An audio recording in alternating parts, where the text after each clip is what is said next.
Welcome everybody to Friday night with Brett is in, or Saturday morning, wherever you may be at, or Saturday afternoon, depending on where you're at in the world.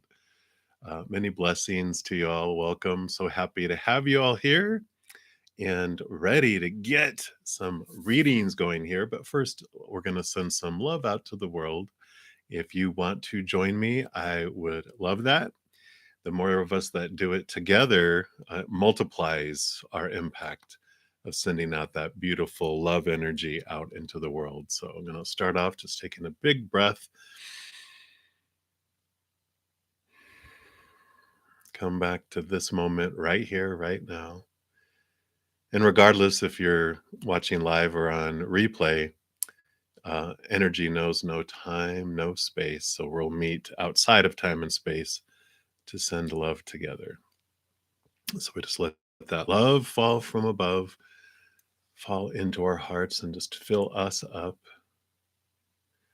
and then out to the world.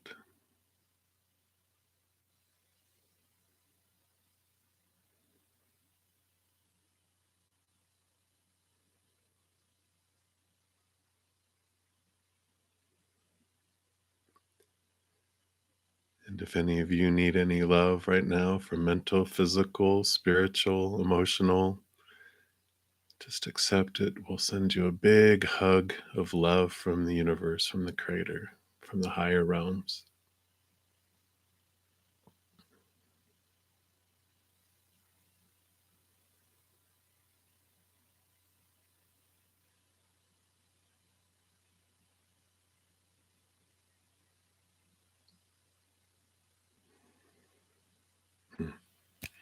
Thank you so much for joining me and doing that.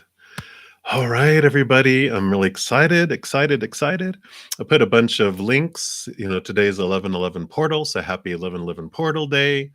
Of course, the portal opened up its maximum at 11:11 a.m. in your time zone, but 11:11 p.m. also is a nice kind of a reburst of the energy. I did record readings for each of the zodiac signs for the 11/11 portal. That playlist I put down here. It's also in the link in the description box of the video below if you want to check that out. And then also, of course, tomorrow in the afternoon after my morning session, I at some point will close off the reading or the drawing for the week for the free 30-minute recorded personal reading. So if you haven't checked that out yet, I also put the link for the weekly energy updates. And it'll be for the one that was November 16th. I'm sorry, 6th, not 16th. And I'm in the 16th yet.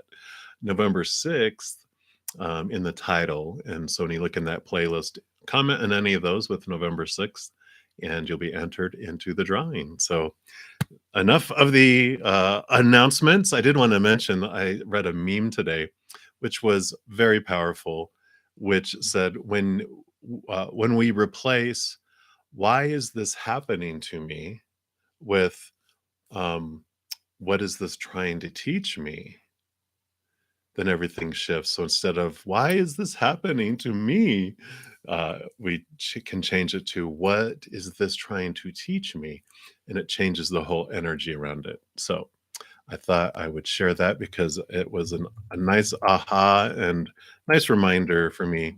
So I thought I would share too. So there you have it. All right, everybody. I'm going to go ahead and pop out the chat here. Let's get this set up and let's get this party started. So let me just shrink that down so it doesn't take up so much space. All right.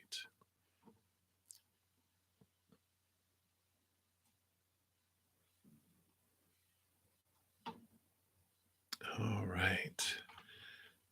So we will get going here. I'm going to use these Revelations Tarot. I really like these. And we will start off here with Kritika. And then Rishi, you will be up next after that. So Kritika, what does your ex Amit think about you? Did he feel any regret for breaking your heart? And what's going on in his life? All right, let's take a look here.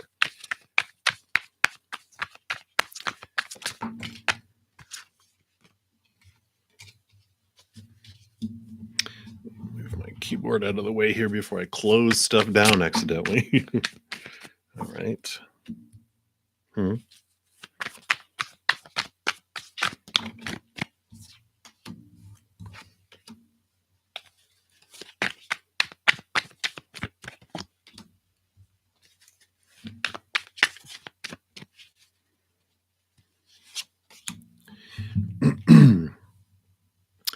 So it's interesting, as always, um, that he. I don't. I don't feel he thinks about anyone else but himself.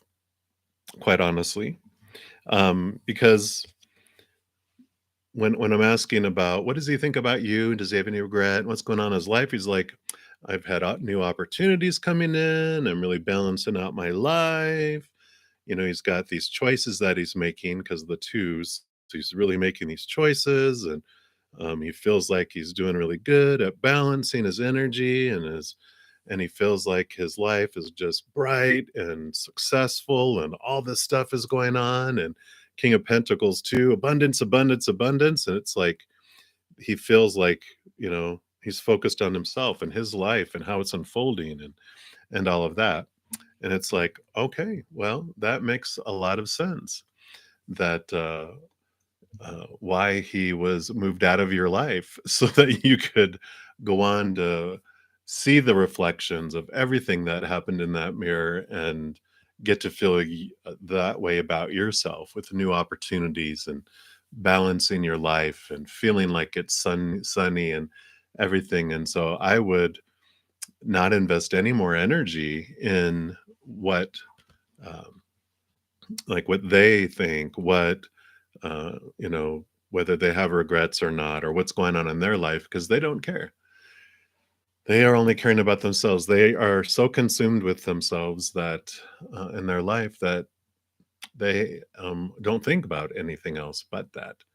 I did also get the Wheel of Fortune, which is spirit saying that this ending here, the 10 ending a new beginning, was happening for you.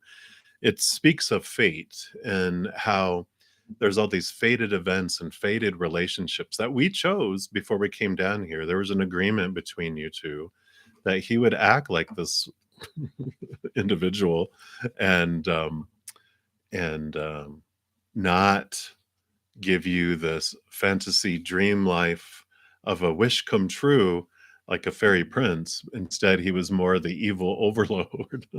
Maybe not that extreme, but they're showing me Disney characters in my head right now. So it's like, what was the guy? Prince Ali Ababa, the the other evil guy with the parrot. It's like that's him. It's like, but it was fated because you wanted to have this mirror so that you would be able to look into it and see yourself and how you felt about yourself, so you could challenge these beliefs and these old things to set yourself free. Because if you had this fantasy life that really you were so pleased with this individual, you wouldn't look inside. You would continue to think the outside was bringing you everything that you needed on the inside. But the whole purpose of him was to turn you in here. And so he's doing the job very, very well. He gets an Oscar when he gets back to the other side, right? Where it's like, very good. You played that evil character so well. But he's so consumed about himself and power over himself and his life that he doesn't look at anything else. So I'm sure that resonates with you. You're like, yeah, he was kind of borderline, narcissist maybe, but he's very much about him and his life. And but again, spirit saying it's a mirror. Whatever you're looking out and seeing in him, see how that's inside you, because this is this trigger for you to look inside. So that is what they have for you, Kritika. So hang in there. Many blessings. um, you have such a bright future ahead. I mean, all those cards are a mirror for your future if you'll take your eyes off of him and um, his actions, his words, his choices, his life, and look at your own choices, your own beliefs, your own things, and then it changes that. So that is what they have for you. So many blessings to you. All right, Rishi, you are up, and then Vidi, you will be up next. All right. So I am well, dude. I love the dude. May I know what Preeti's intentions were towards you when she verbally abused you? Okay, let's take a look.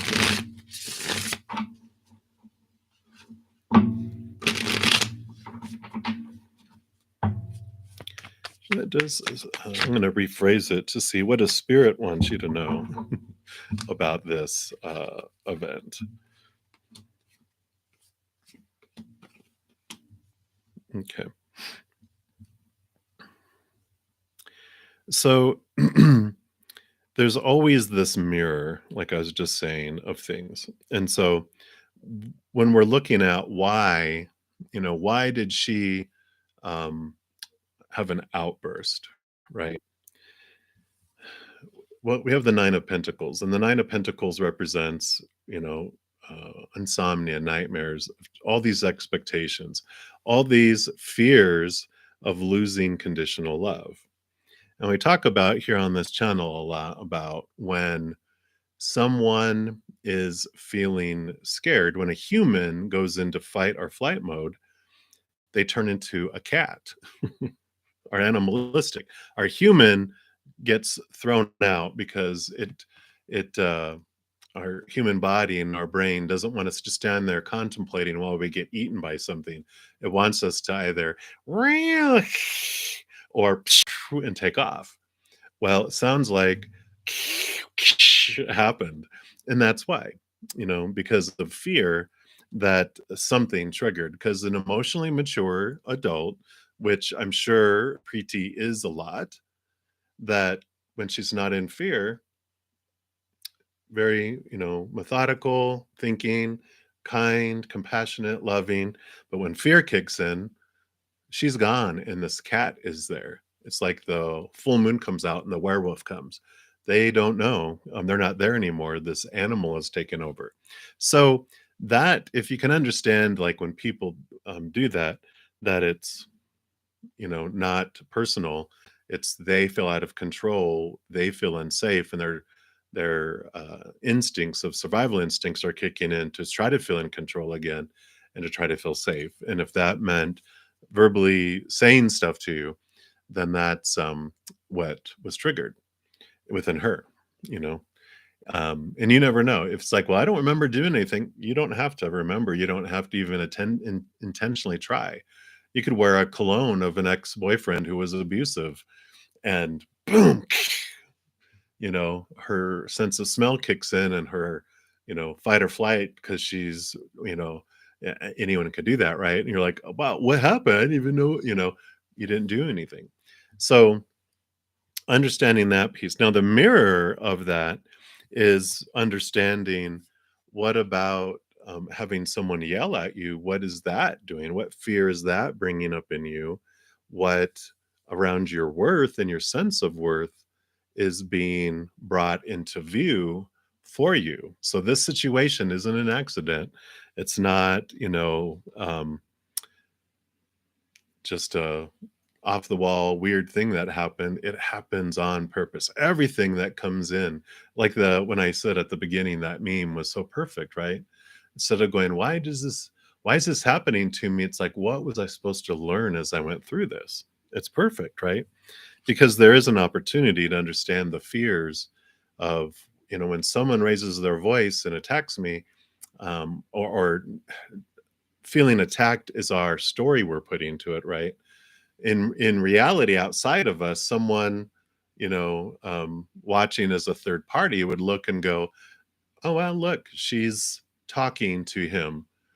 But it's like the tone, if they're deaf, they're like, they don't see a tone, they just see their mouth moving. Oh, they're saying something to that person. Now you get to decide what you're going to feel as you go through it, and what story you're going to apply to it as well. And we have old habits and old, beliefs of what that means when someone does that. That's what means when something does that. And that's, okay, you know But if we don't want to feel that anymore, then we can look at it and go, how can I change that habit? Because I don't want to feel and get on the defensive. Working on an escalated call line for many years really helps you understand that, you know, um, when people are yelling at you, and you learn after being yelled at so much that you learn to look behind the darts and look behind it to what's really, it's a cry for love, it's a cry for help, and you can transform that. And you can do that, and then you can have this renewal, this newness that can come in when you do this reflection. It just feels like a whole new world when you are able to, like, be a sober one at a party. It's like being a sober one in an argument, when a one-sided argument, because it takes two to argue, right? And it's just like, okay, wow, so they're "Bah!" And if we get defensive and get scared, then we're going to either back, or we're going to retreat and shut down, right? And so when we realize, when our fear starts to come up, when we understand our fears about people yelling and raising their voices to us, then we can really understand and not raise our voice. I know when again, on an unescalated call line, I could tell, and I used to train my representatives, because I moved up in where I actually managed them. I would I would teach them just to don't don't get caught up in the power battle, because when people get scared, they're trying to control, and I go, let them feel like they're in control. And they're like, I don't want to. And I'm like, just let them know in your mind that you are in control, because any second you could say a couple words and psh, send them off into almost a heart attack if you wanted to. Like, well, if you paid your bill on time, psh, something like that. um, but when you know that you have a choice, I could, really escalate this, but I'm not, then I can inside feel like I'm in control, because I know I'm breathing deep, I'm staying calm. I could push buttons and watch people freak out, make it harder for them to choose not to, because they always make the ultimate choice. But you can do that stuff. But in staying calm and empathizing, I mean, sincerely empathizing and listening and going, oh, wow, yeah, I understand where you're coming from. I'm so sorry that you're going through that. I'm sorry you're put in that position. It's like, yeah, let's see what we can do, right? When you're that way, you could just, because they're up here expecting a battle, and they jumped out into the spotlight to go, we're gonna have a battle, and you're just like, no, I'm gonna stay right here. Then they're as they're yelling, they realize you're staying calm, and they're yelling, they will come down and to communicate. But until that happens, it won't uh, calm down, because if you battle, and it just keeps escalating more and more and more and more, right? So there's a lot that you can learn through the mirror, and there's a lot you can learn about yourself and how the fears that are causing you to go into fight or flight. And if you work on your triggers, then you don't trigger. It's like I said, like going to a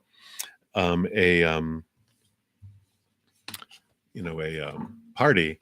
Everyone's drinking, but you're not, and you're sober, and everyone else is doing weird stuff. And you're just like, okay, I'll take pictures and tell you all guys about what happened tomorrow, because you're staying calm and you're staying clear. And then you can have different experiences. Yeah. And you have the Page of Pentacles too. So if you do that reflection and look at it, then you'll have new experiences and new opportunities that will open up in your life because of this type of situation. So as these things arise, just realize they're all happening for you. And instead of going our regular route, which is, why is this happening to me, which is our little child inside of ourselves going, people are scaring me, why are they doing this to me, instead of being calm and asking, what am I learning through this, what can I learn through this, so there's this power underneath all of this for you. And I'm really excited. You have been very open about what's going on in your life, and all these wonderful uh, challenges that are just boom, boom, boom, boom. So it's very obvious, that your spirit guides and your higher self have been bringing these things in for you, for your growth and for your freedom. Because as you release yourself from these, you just come to this place where you're just in bliss a lot more and a lot more and a lot more. So that's what they have for you. And they went into a lot of all this stuff for all of us, obviously. This isn't just for Rishi. Everyone else that was listening, I'm sure there were things in there that also was like, oh yeah, this does remind me of something.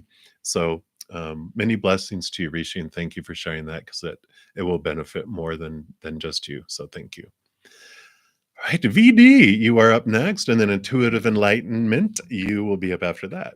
So, VD, you want to know, why are you so closed off to people, and especially guys? How am I perceived by them? Less approached, not just love, but friendship wise. Okay, well, let's take a look here and see what is going on. I have a feeling that you are being closed off for some classrooms, but we'll take a look here. It's like, you can see the walls form around a classroom. I know how it is when I start to go, okay, I see that. I see that. Oh, here it comes. I can feel the walls closing in for me to be in this space to do some inner work. And I kind of feel that's what's coming. Let's take a look here. What do you want to VD to know? VD Shalan. Okay.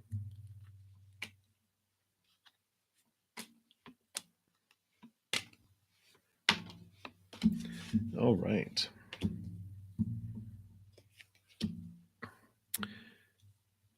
Yeah. Okay. All right. Makes sense. So the reason I'm chuckling is because the first three cards that came out are swords cards. So you got the nine of swords, which the nine is the hermit journey, the inward reflection.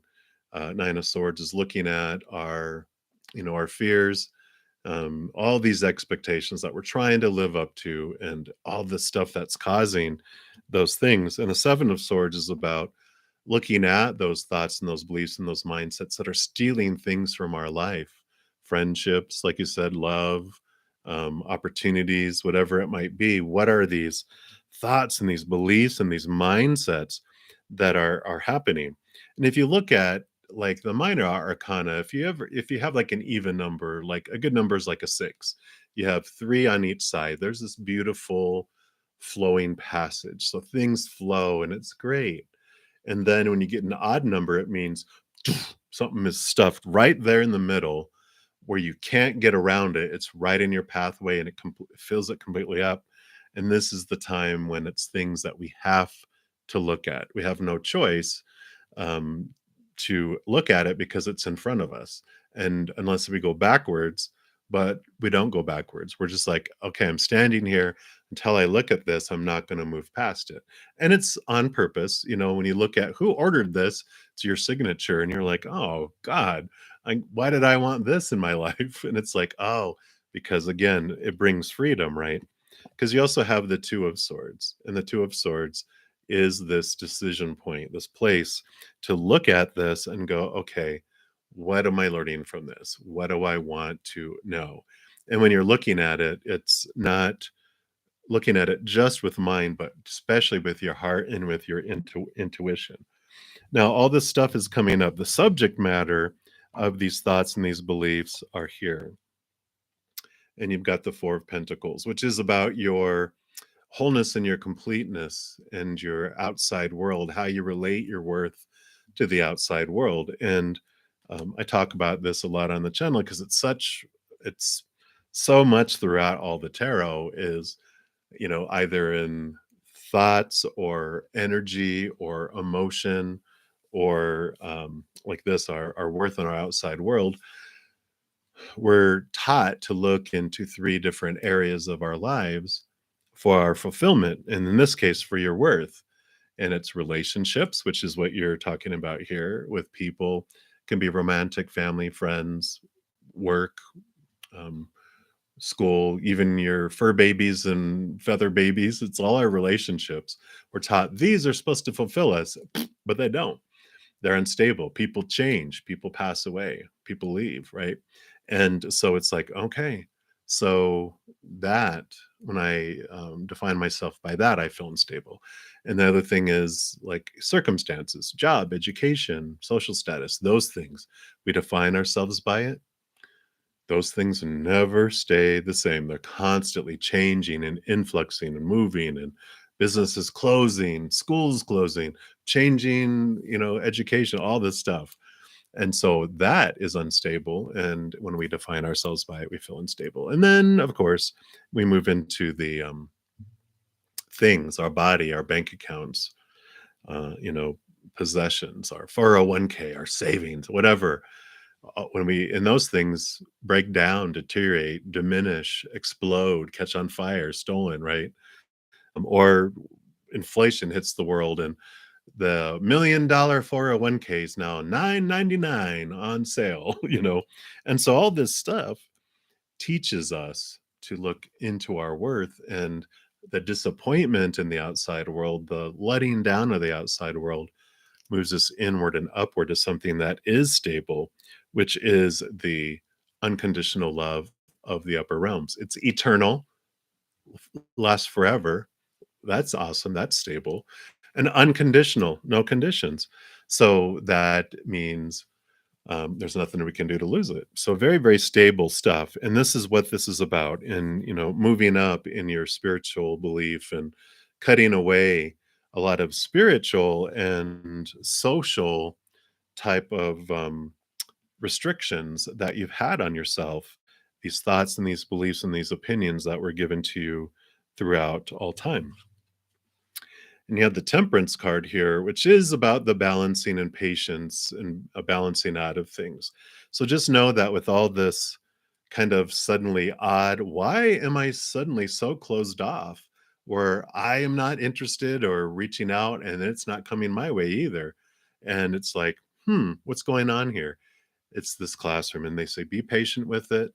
But do the inner, because the faster we do the inner and the more intensely and purely we do it, then we do things move faster in the outside world.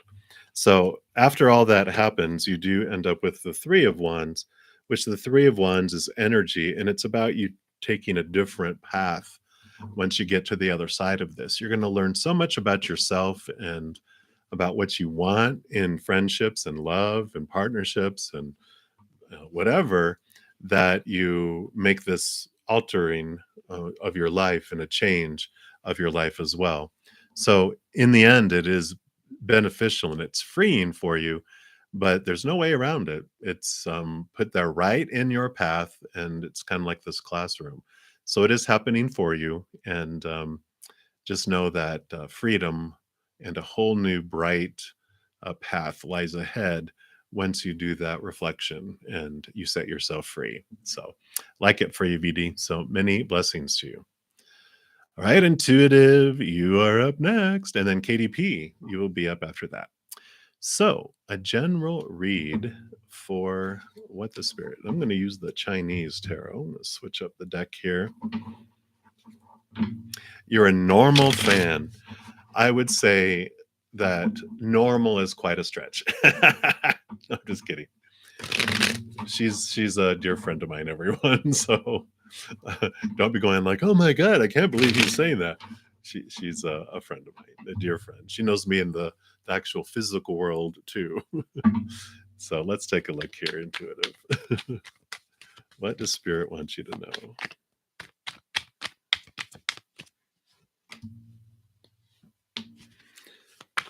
Yes. All right, let's take a look here and see what's going on. Okay.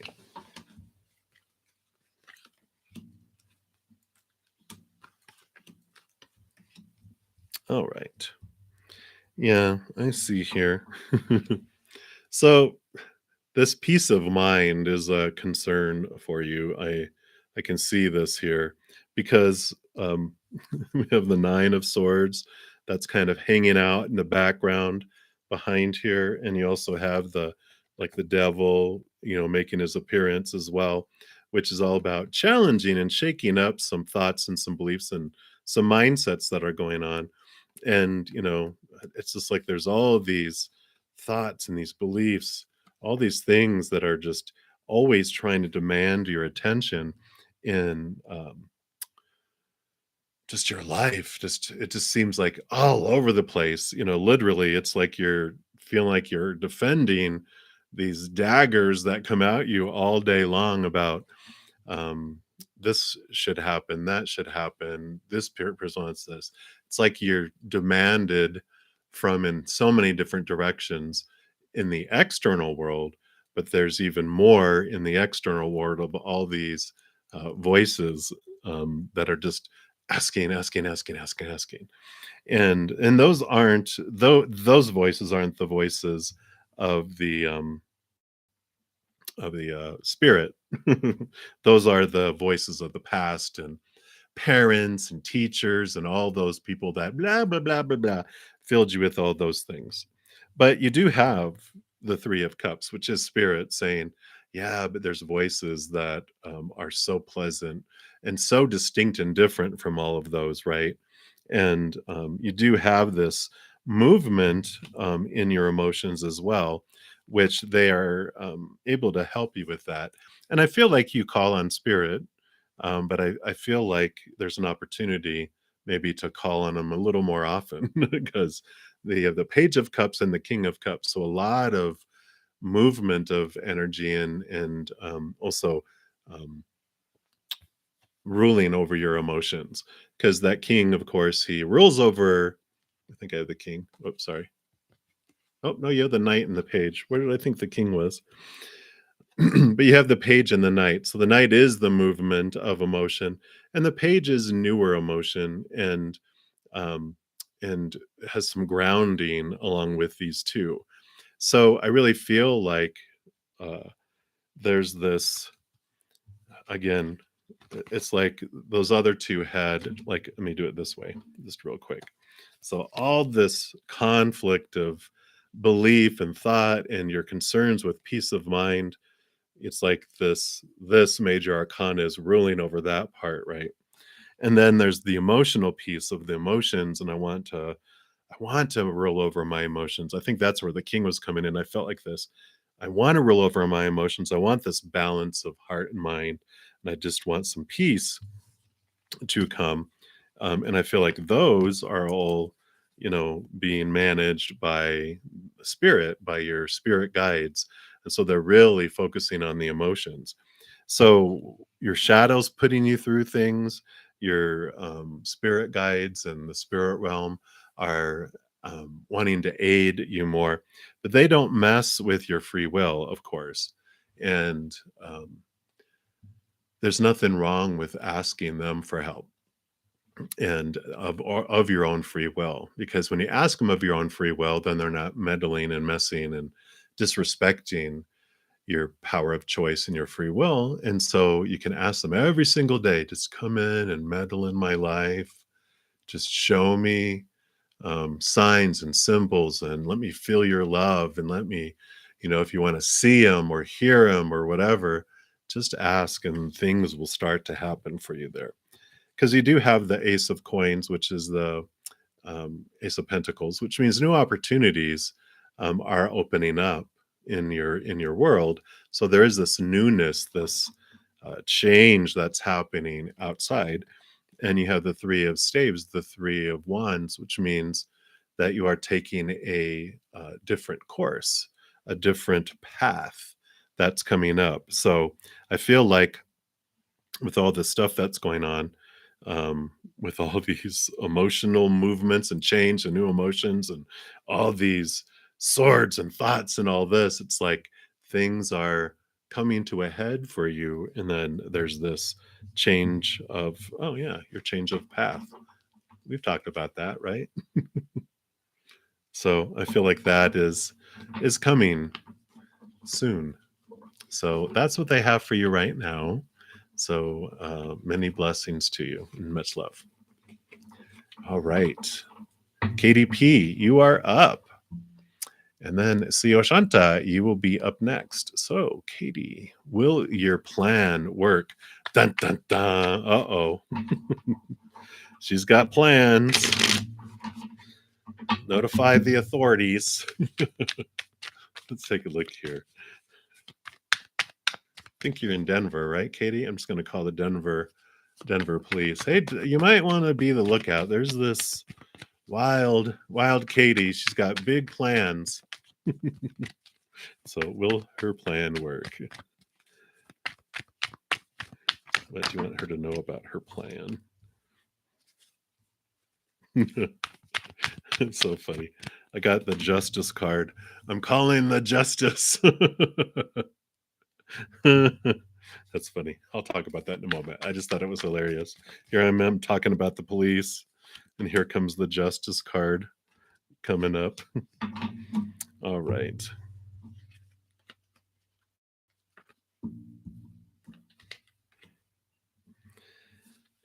So the justice card does speak of balancing out capital T truths with the small t truths, really looking at expectations, really balancing out what we think should happen and what we think we deserve in good and bad ways and what other people deserve. And I call it good and bad, but it's like um, joyful things or punishment, And I just feel like there's this balancing, this patience, this um, allowing yourself time to really figure things out. And that's card number 11, which, if you haven't checked your 1111 portal, this justice card is going whoop, whoop, whoop. So be sure to check out.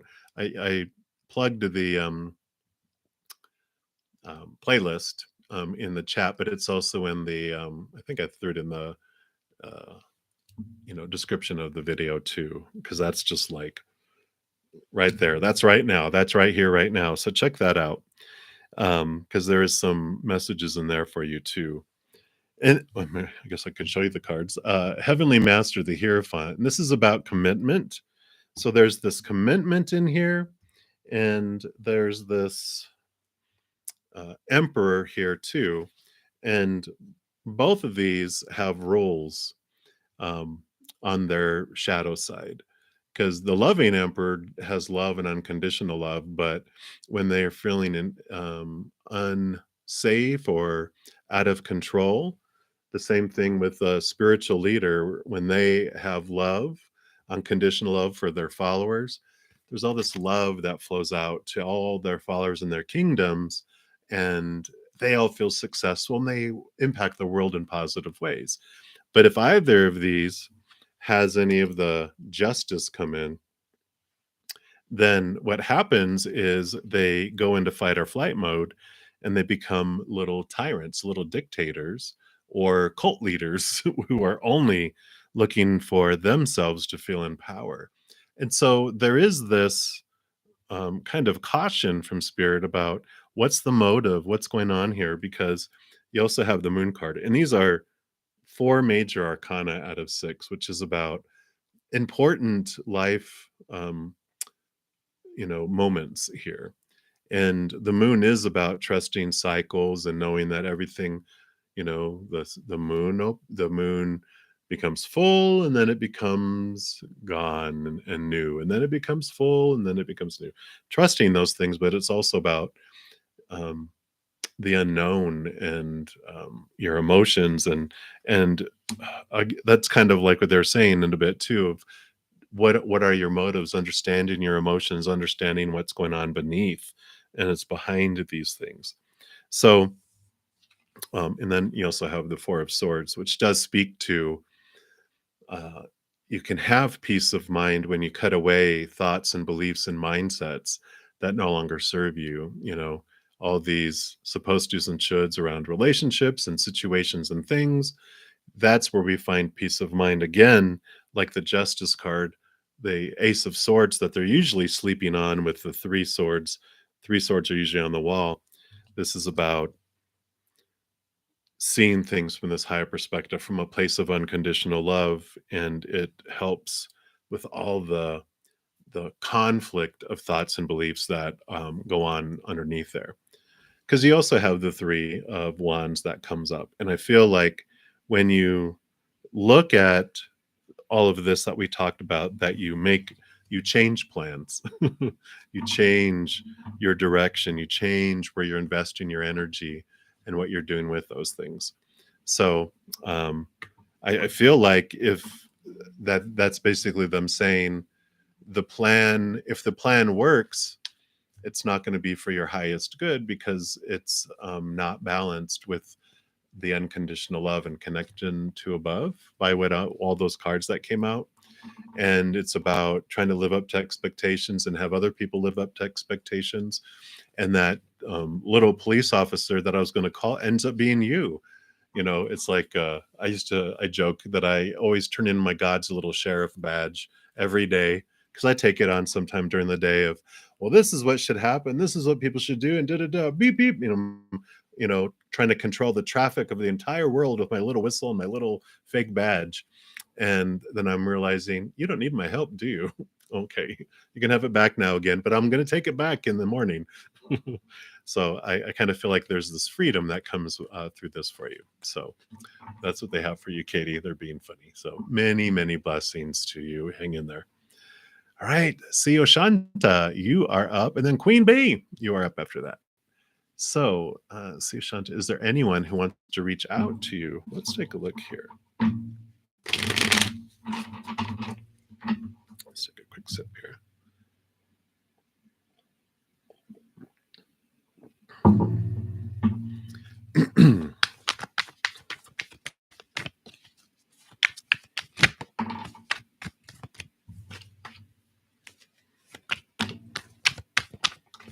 Okay, let's take a look here. Well, I like the first card, definitely. Oh my gosh. Oh my gosh. Okay. So the first one is the Nine of Cups, which is wish fulfillment card. So it seems like with cups being emotions, that there is something coming very soon for you, because you also have the Nine of Coins, the Nine of Pentacles. Now, this also, the nines represent doing some inner, of course, hermit work, which is some inner reflection about your wholeness from within you, and self-love work as well. But this is about you know abundance in the outside world and abundance and emotion coming in. And I saw this in the Two of Coins, the Two of Pentacles, which represents balance, but it really, for me, always looks so much like the Two of Cups, that there is this meeting in the outside world. But I feel like the time frame for it is dependent upon you doing that, just that inner reflection on your emotions and your self-love and your wholeness and your how you feel about yourself as well, like your worth inside. And so there is this nudge, this draw in from your higher self, because they want to be the lantern that guides you through this journey that's coming up. And so I like that because they are very smart.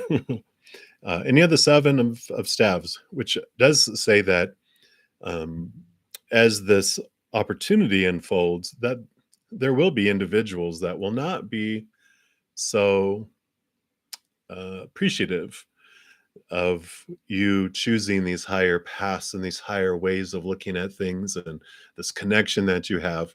And it's because they feel low of themselves already. That's what I love about this story of the Seven of Staves. And other people are like, why do you get to have all that and I don't? And they try to get you to come down to where they're at. Come down here, be miserable with us. How dare you be happy? And this is like, you don't have to defend. You don't have to. And if you uh, realize when it happens of that they are just feeling lower than you, then you can lift them up or ignore them. But you don't have to engage, because it's not about you. It's about what's going on inside them. So I do feel like there is someone They're not revealing it yet until you go inside and look at that wholeness and that journey of your worth and that journey of your self-love, because as that expands, that'll put you in the perfect vibration for this meeting that will be coming up. So I like that for you. So that's what they have for you, see, Shanta. Many blessings to you. All right. Queen B, you are up, and then random 30XYZ, you'll be up after that.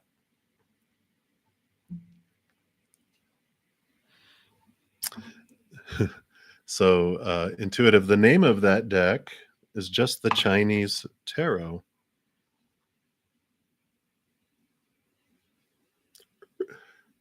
So there you have it. I like it. All right, so Queen B, you are up. Who's in your energy? Who's thinking about you? In any words from spirit? Let's take a look here. Who's doing voodoo? I'm just kidding. Who's thinking about you? Okay.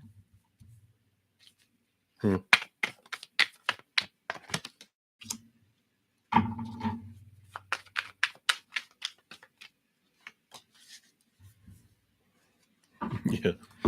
It's funny because it's your highest self that's thinking about you. I think they're hijacking your reading. Any words from spirit? Let me think. Let me look first. Is anyone thinking about you? They're like, no, we get to talk first because here's your higher self. They're like, we are the one thinking about you because this is all about calling you higher, up to them. And they're saying, uh, Queen of Coins, Queen of Pentacles, Mother Nature, Mother Nurture. They really would like uh, to make sure you know that you can give yourself all this love and this attention.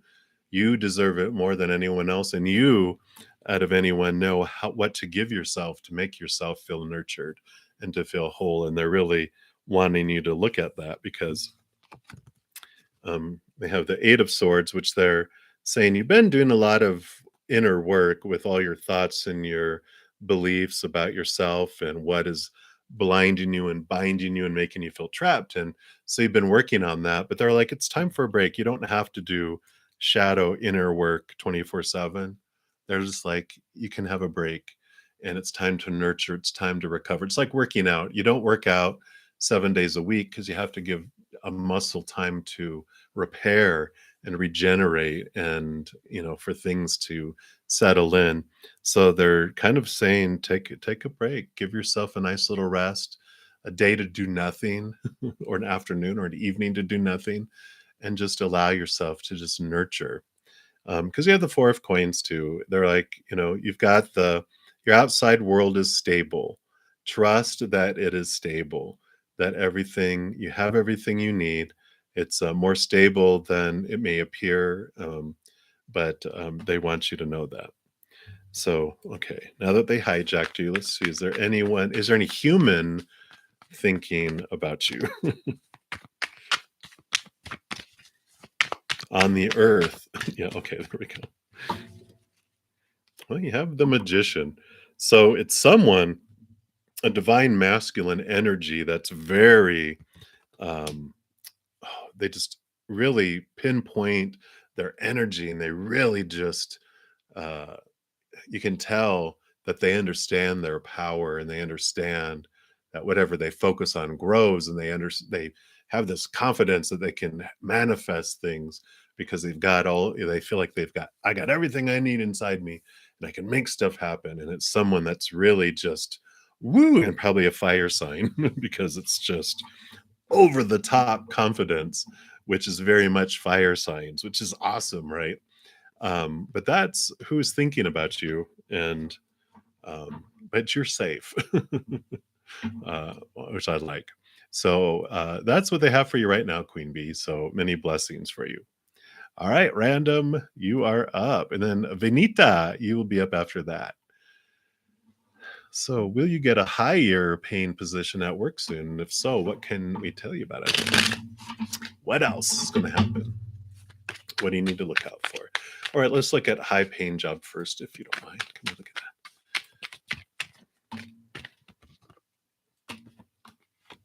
that. Okay, What is all this about? Let's take a look here.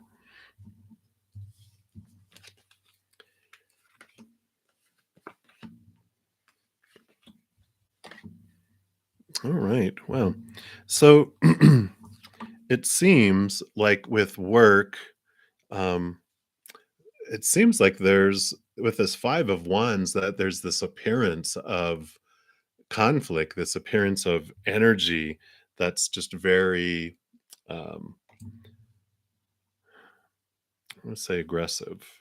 It's not quite aggressive. It just feels that like there's conflict at work. It feels like there's this energy of people that are, it's just like a work environment where you just feel like everyone's ready to attack you so they can get higher, kind of thing.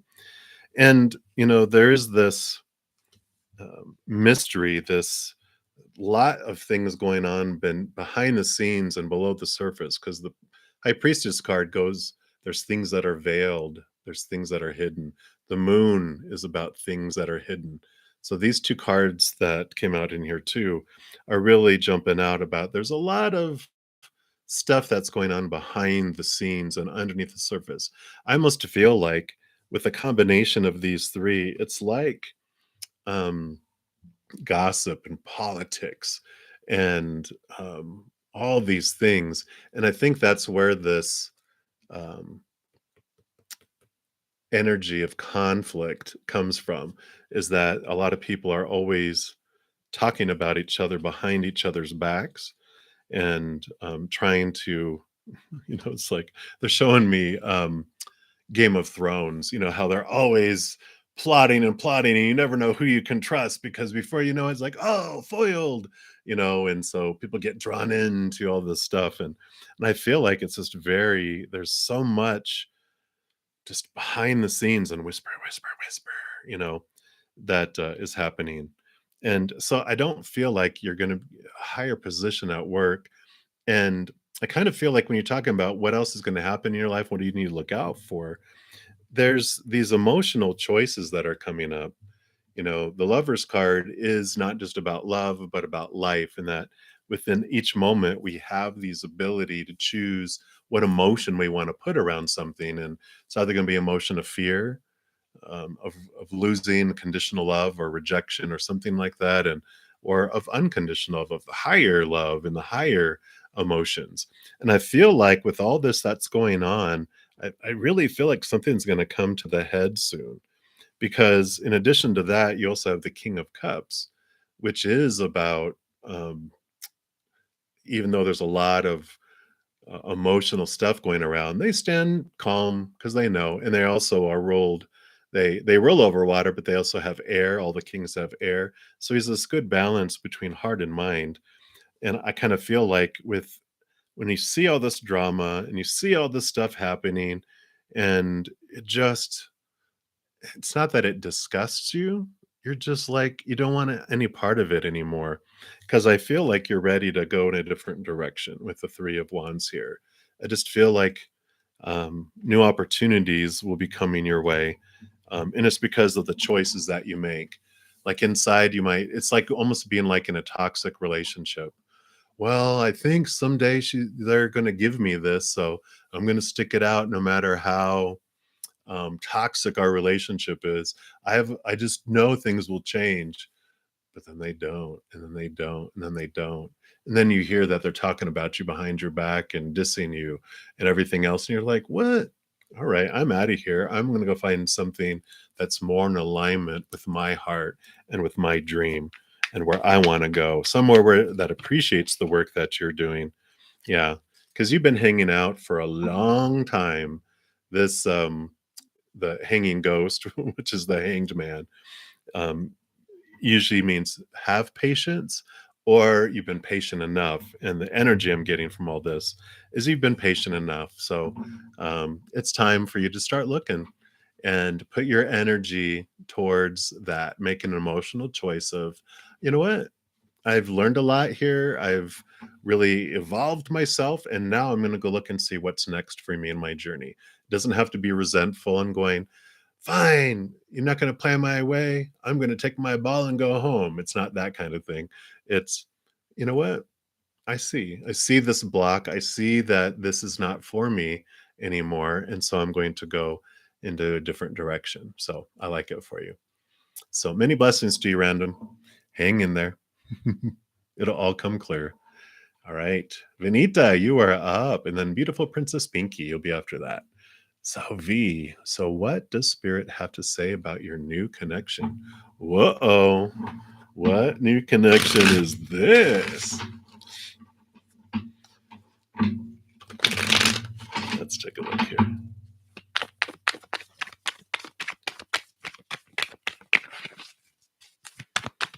What about this new connection?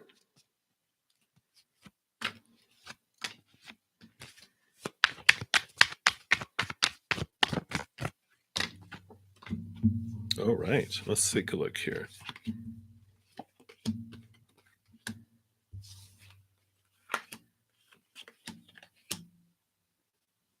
Okay. I don't hate it. I don't hate it. We'll start with this card first, the Tower. I know. Oh, what? But I feel like, we talked about the last connection and that people are moved out of your life on purpose for a purpose. And I feel like this is Spirit going, what exactly what we were saying, right? It's like, yes. And I do feel they do have this steady, slow down tiger, 7 of Pentacles, about things take time to grow, ease in, don't rush in, take your time, allow yourself to move through things, allow the stability of the relationship or the interaction in your outside world to move into place. Because if we rush in too fast, um, like my relationships, like I should write a book because about these alone, because I've written books, but not about this. About you we when with codependency and being an enabler, I wanted to be so embedded in their life that I was their everything, so they wouldn't want to leave me. And so when I did that, I saw all these, which all these, when we rush in, we don't get time to deal one at a time with little differences in our lives to mesh things out in a calm way. Because when there's one thing to deal with, we can. It's like, okay, well, let's talk about that. Let's look at it. Let me look at it from this point of view and do it. And it gives us time to adapt and move through things. But when we rush through, it's like how they have Superman or Neo in The Matrix when he was flying and all the stuff's flying after him. And then when he stops, it all comes and hits at once. Then you have 50 things to deal with at one time. And that's when we freak out and that's when things blow up. But if we take our time to go through things, then we can build this solid foundation of a relationship. And, there is this Page of Swords and Six of Swords, which is movement of thought and belief and mindset, looking at the expectations, looking at the way that you're looking at who you're supposed to be in a relationship, who they're supposed to be, how a relationship is supposed to unfold, blah, blah, blah, blah, blah, all that fun stuff, right? Well, this is a change and a movement of it and looking at it from a different way too, which allows you as you're going through and building the relationship in this way, it allows you to see those things. And so I feel like they're giving you a nice, yes, we this other relationship was moved out of the way so that you could start a new process, a new way of looking at it, a new way of slowly, very slowly moving through and into this, new connection, not, trying to whoosh, even though the heart is like, look, it's something new and it wants to rush towards it. It's like, whoa, slow down.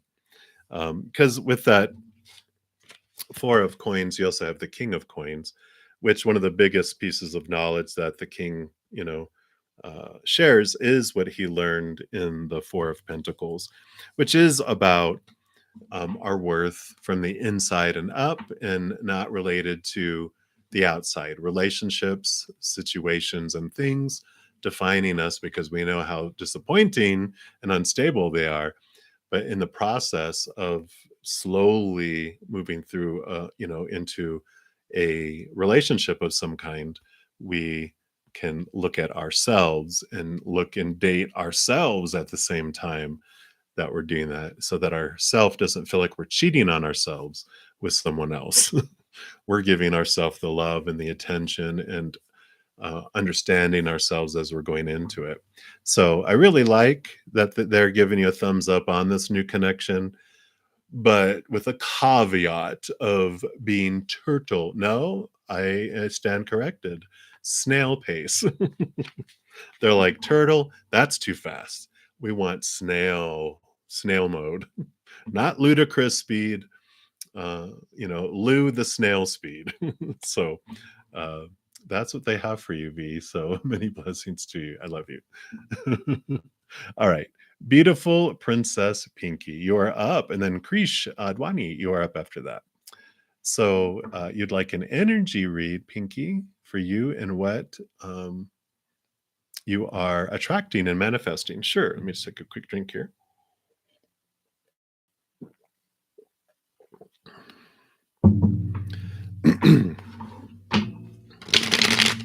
So let's take a look here. What are you attracting or manifesting? Okay.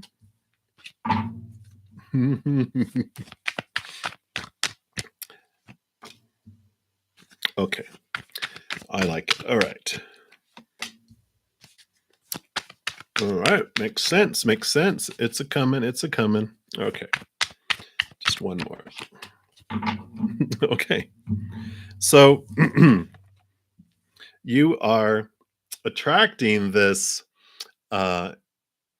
rebirth because you've got both the universe, the world card, which is the ending of major cycles and the beginning of something new, and you have the death card, which is death and rebirth. So you're attracting this and manifesting this reboot, this restart, because not only that, so you've got two ending cards and you got two aces, ace of coins and ace of cups. So new love, new opportunities and things opening in the outside world. So you're manifesting endings and new beginnings coming in here. And I love the two of coins being at there because there's this balancing factor that comes in with all this too, that it's the balanced ending and new beginning in the outside world. So it doesn't feel like, "Wah, ah, ah," it just feels like, and it kind of balances things out. And you just feel very, very, like I said, they just say you just feel very balanced in both your outside world with your worth and your success and all that, all the pentacle stuff, and at the same time, your emotions too. So love and outside world are coming into balance, but definitely there's these changes of boom, boom, of endings and new beginnings in both of those areas too. So you are definitely attracting and manifesting something. I didn't have any fire there. Can you give me an idea about timing? Okay.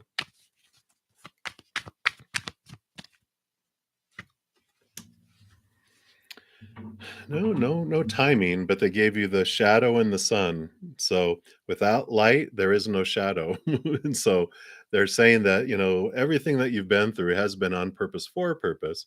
Your shadow doing its shadow work and bringing things and changing things and taking things out of your life that no longer serve you, that did its purpose, bringing things in, but it's all for your benefit. This is a very bright, victorious card. Of course, the sun is one of the most victorious cards. So I like it for you. They didn't give me anything on timing, so it's um, designed to be sudden and unknown. I know, right? You love that. But that's what they have coming forward for you. So many blessings for you, Pinky. All right, Krish, you are up next. And then, hey, Jazz, you are up. So let's take a look here. All right, Krish. Take a look here. Yeah. I feel like this one sounds familiar. We might have done this last night or this morning, right? Let's see what they have to say now. See if they changed their story. So, tell us about Latika. Is she loyal and will it continue towards marriage?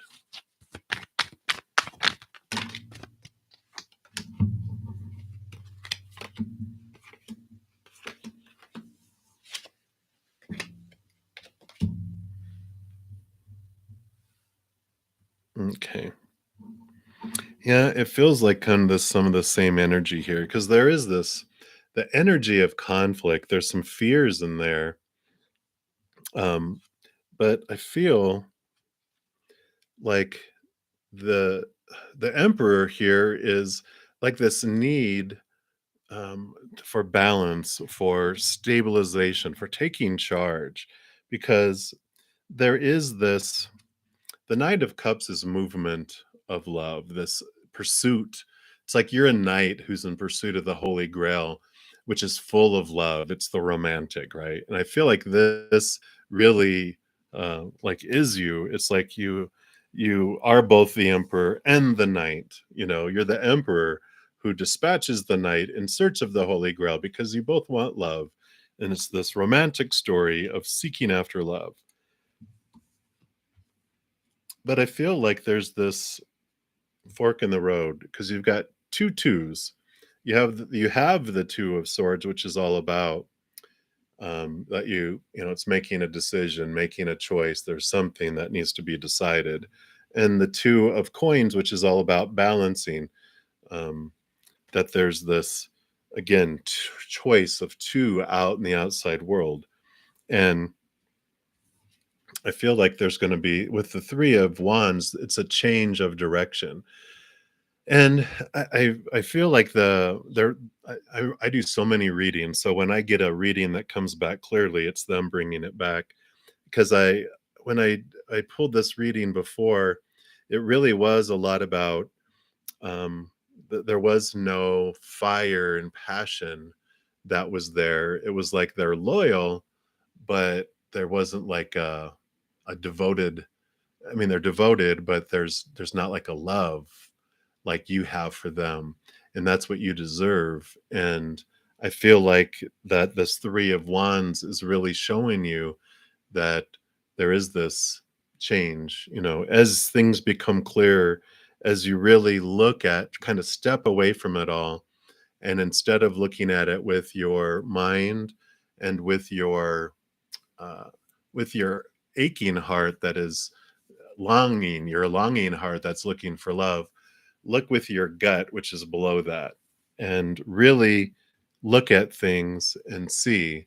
Because that you're asking, she's loyal to me, but I think you asked, you know, yeah, you asked, do you really love her? But does she really love me? I know she's loyal, but does she love me? And I feel um, like if you were like, I don't care if she loves me or not, as long as I love her, that she would go through with it to have the security and have all that. But knowing that someone doesn't love you to that extent and you deserve that, maybe, you know, it's not something that you want to pursue.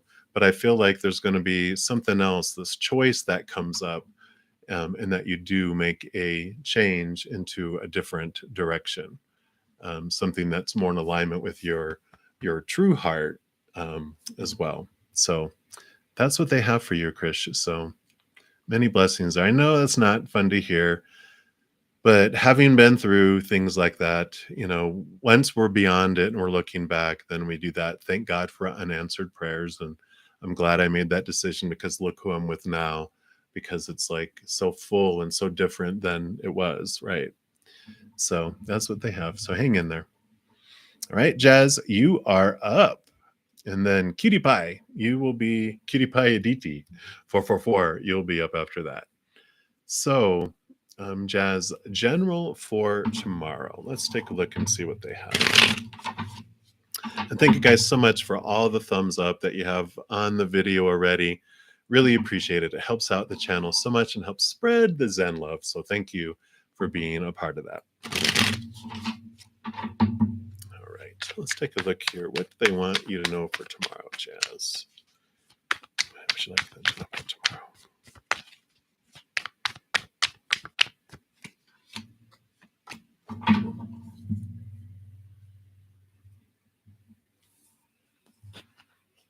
Well, so you do have some new spark, some new inspiration that's coming in tomorrow, and it's coming in fast. You have the Knight of Wands and the Ace of Wands, so there's a lot of fire, a lot of energy that comes in. And I feel whatever it is, this epiphany or this energy or this whatever it is, it comes in fast, furious for you. You also have the Knight of Cups, though, which I feel you balance it well, because he rolls over emotions, and he also has air, which is balancing of the mind and the heart. So, with whatever this sudden whoosh that comes in, it does help your. It helps you that you keep it balanced between your heart and your mind. Can you tell me what area this comes in? Well, it looks like new opportunity that comes in with it. So, because you have the Chariot too, which is again uh, victory, but fast movement and choice that comes in with it all too. Your power of choosing what story you're going to put to it and what emotion you want to apply to it. But I feel like you've been going through that quite a bit with these things that come in, and you're able to uh, just really on the fly, you're learning to kind of take a step back, take a deep breath, and choose what emotion you want to have around it. And because you're taking the deep breath and approaching it, it helps um, stay present, and it helps you keep your mind clear. So I really like this for you. It's like you've been on this several week of all this new stuff that pops up to out of nowhere. It's almost like your uh, Katniss Everdeen when she's practicing with her bow. I don't know if they're showing me that, but it's like things popping and psh, psh, psh, psh. You're learning to really and stay calm and focus and do things, and that's what I kind of feel is going on with that. So that's what they have for you tomorrow, Jazz. So good luck. May what was it? Oh, may the wet always be in your favor. I forget what that line is. Oh, may the odds ever be in your favor. So that's what they have for you, Jazz. All right, Cutie Pie, you are up next, and then Angelina, you'll be up after that. So, DT, you wanted to know the message of the current situation, general reading. Let's see. Oh, an ancestor message for the current situation, and a general reading for the rest of the year. So I'm going to pull for your ancestors. We're actually going to pull from the angel. No, we're not. They're like, nope, we're pulling from the Ask Your Guides. Okay. So we'll pull from here real quick. Thank you guys so much for being here. I really appreciate all of your love and all of your energy.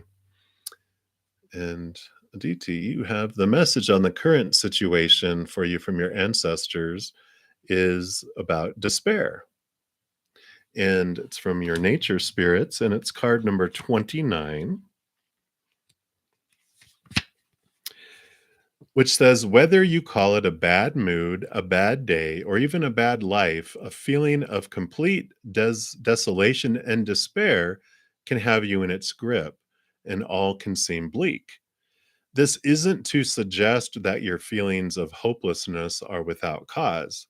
Genuinely difficult situations may be causing true anxiety, but it's more likely that your fears are exaggerating things out of proportion.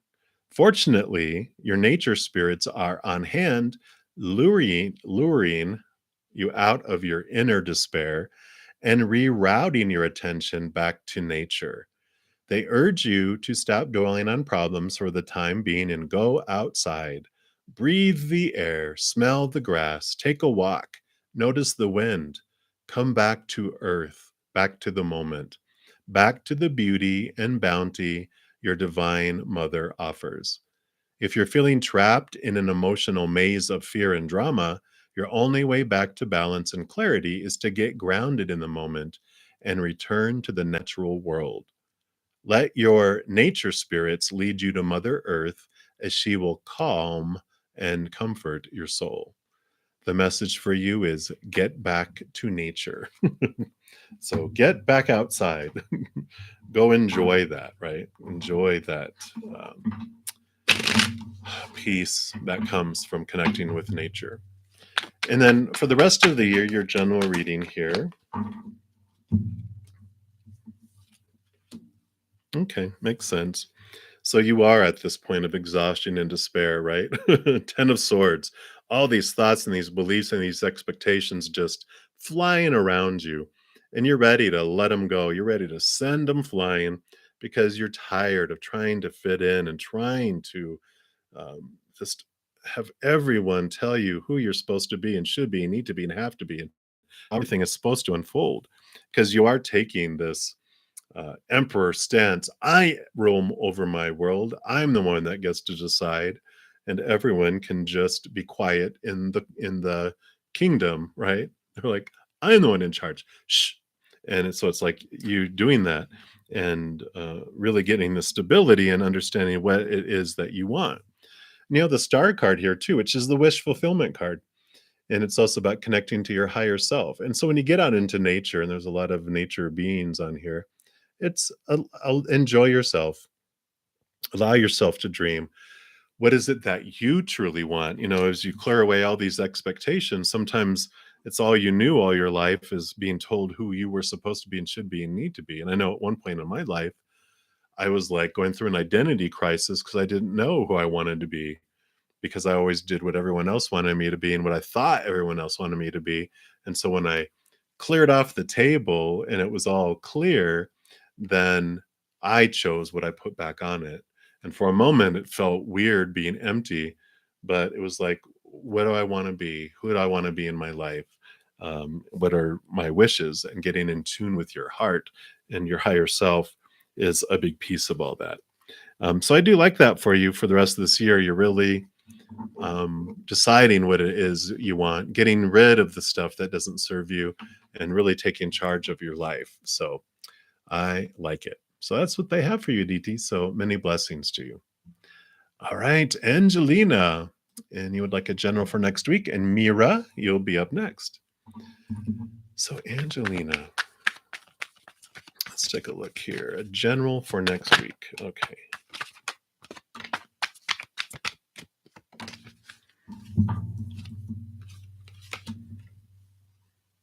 All right. So you do have the ending of major cycles and beginning of new things. The Ten of Swords came flying out again, even though I shuffled. And so um, this is what's ending. You have 10 is an ending and new beginning too. So you have these thoughts and beliefs and these things in your outside world that are changing. There's a significant ending, which changes your thoughts and beliefs and allows you to make new decisions on where you want to invest your energy. You have the Two of Wands. So you're standing at this, not a precipice, but you're standing at this decision point with this change that's happening. Where do I want to invest my energy now? What do I want to focus on? Because this thing is being removed out. And now you get to look at it and go, what do I want to do then? Where am I going to head? The Two of Wands tells you that whatever you focus on is what grows. So if you focus on the loss, it's like construction company comes in and demolishes the building, that you have on land and takes it away. And you're like, if you're focusing on the loss and the thing that's missing, it's like, but we need your plans on what you want to put in its place. They're like focusing on what you do want to bring in, focus on what you're grateful for that's remaining, really transforms things for you too. But I feel like next week does have a significant ending because it's a major arcana card. and that you are changing your thoughts and beliefs around it, and also realizing your power of choosing where you're investing your energy. So I like it. So that's what they have for you, Angelina. So many blessings for you. All right, Mira, you are up. And then Queen Angie, you are up. So, Mira, any blessings coming to you? Let's take a look.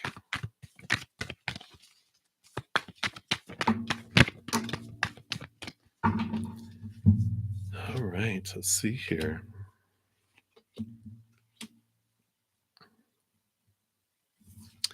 So you do have the 9 of wands and the 5 of coins coming out first. Now, the 9 of wands is this block that's there, this energetic block that you're experiencing and bumping up against. And the 5 of pentacles is this transformation of where you're looking for your sustenance, and kind of it has you look into these feelings of abandonment and feel like you're being left out on the cold, and that people aren't caring about what happens to you, right? But this 9 of wands, which it says stas, but it's the 9 of wands, is about you learning your power during this, just unfolding of these emotions, these things that and events that are happening in your life, because the 9 of wands allows you to realize that it's your energy, your beliefs about your worth that have been fed to you all your life that are the block. When you realize that, and that you hold the power in your hand to move it, you can slide through the block and move forward. And I feel like you are looking in this and you are doing this because you have the 4 of wands, which is about stabilized energy, and also balanced energy. You can say always balancing two wands on top of two wands. It's also the card of celebration and marriage. So I feel like the blessings that's coming forward for you will be something to celebrate. But the blessing is that you're realizing that you hold the power for these blocks, and that you get to move them out of the way and you get to move through them, and that no one else does that to you, and that you have these walls put up for safety when you were younger, but they're not fitting anymore for your life because you don't need the amount of walls and protection that there was before, because you are more capable of taking care of yourself. You're not a child anymore, you're an adult, so you're able to move things and move through things that you weren't able to move through before, which I feel is a blessing, because you're no longer kept in a one room. You're able to go throughout an entire house and even escape out the back door and go explore the world, type of feeling for it. So that's what they have for you, Mira. So many blessings for you. All right. Queen Angie, you are up. And then Vrinda, you will be up next after that. So let me take a look here.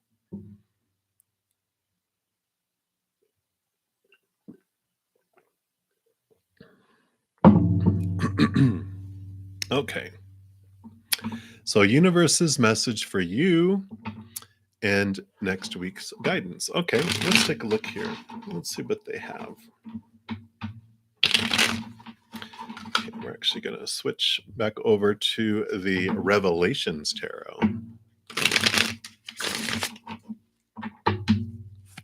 All right. So, what's their message for you and guidance for next week? All right. So, what is this? All right.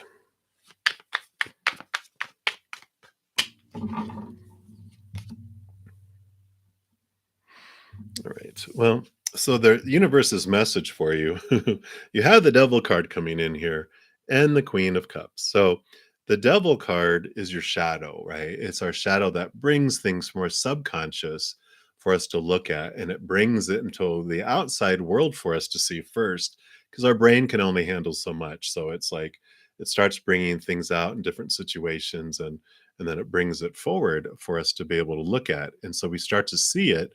And the Queen of Cups is perfect too, because she is the queen of emotion, the queen of water, and all the queens are given a double portion of water, which means she's double water, which allows her to go to depths that no one can, into the subconscious and the unconscious and emotions too. So I feel like the universe is saying that, yeah, this all the stuff that's going on is on purpose for a purpose, and you are on this mission to understand things. And so when it's coming at you and it's really showing itself here, just know that it's of design, but it is of a grand design. It's not somebody that's trying to do something to you and punish you or test you. It's to help you understand yourself and to grow and to free yourself. Everything you've experienced up at this point has been for you and on purpose for a purpose, but there's things that no longer are fitting for you that you're ready to let go. There are things next week that will be moving from what may have felt like conflict before, and then you're seeing the kindness behind what has been unfolding and the reasoning behind it. Because you also have the Page of Pentacles, which is about new opportunities opening up in the outside world. Let me see. Can you tell us what these opportunities are about? Nope. More High Priestess, more like I'm trying to think, is there any other card that talks about subconscious, going behind the scenes, diving deep, going, behind the veil, up above? So they're like, nope, it's just about going deep, understand yourself, know that it's all unfolding on purpose for a purpose, and then you're taking a look at these things as they unfold. So, um, I like it for you. It doesn't feel like it. It feels like the epiphanies are starting to come faster and faster and faster because things are just really starting to flow up with all this energy.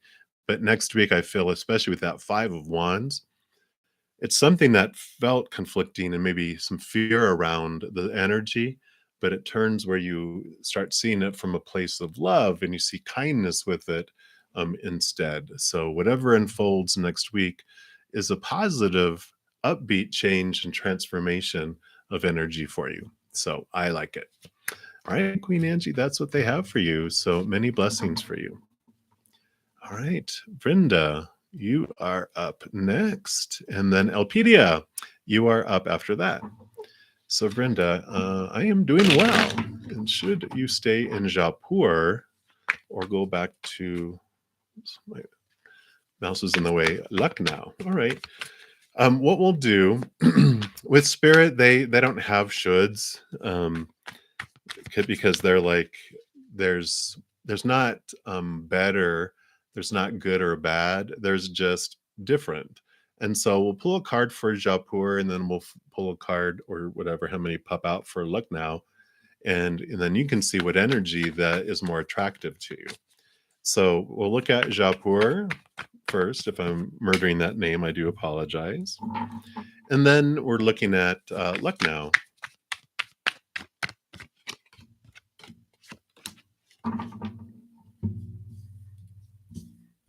All right. So Jaipur has this emperor energy. It's stable. It's like you feel you have power over your life, or you learn to gain power over your life. And the lesson that you learn in Jaipur is about, I rule my life. I decide. I get to stand up. I get to recognize my authority and my rule um, over my life, and I'm the one. And so you learn to, become this emperor, right? Dudum. And so there's the strength that you learn in Jaipur, which doesn't mean this is where you're starting out, right? I mean, it means that you learn and go through the experiences to have you stand up like that. Now, if you go to Lucknow, you actually have this hermit card, which is about becoming a hermit and going inward and going on inner search and doing that. And you go through this death and this rebirth there as well. So you do go through a transformation because you are going inward, where I feel the emperor causes you, in Jaipur, to go outward and stand strong. It starts on the inside, it has to, but it comes out strong. Whereas the other, I feel, is more an inner journey. And my God, you got four major arcana out of four cards, which means this is a significant decision for you that impacts your path, right? Because also in luck now, you got the chariot card, which is victory, it's movement, it's learning the power of choice as well. So I feel like the emperor in Jaipur energy is more like I feel like you go to military boot camp where it's like it's like you have to do it to survive. It's just like, wow, they put you through. You get put through so much that it makes you finally to go, I've had it. And you get this courage and this strength that just comes up within, and you're like, boom. And the other is more of a hermit where you pull away, you spend a lot of time to yourself, going through your inner rebirth, and you learn power of choice and that. So it's more of like the strength of Jaipur or the peace and gentle strength of Lucknow. And one is like boom, boom, boom. And the other feels very monastery like, So whichever one resonates with what you're wanting, um, then you know what you want to choose. So that's what they have for you, Rinda. So many blessings for you. All right, Elpedia, you want to know what are your current energies of your students towards you, specifically in your created WhatsApp group? Okay, we'll take a look at that. And then Alexis, you will be after that. All right. So, what's the current energies of your students towards you, specifically in the WhatsApp group?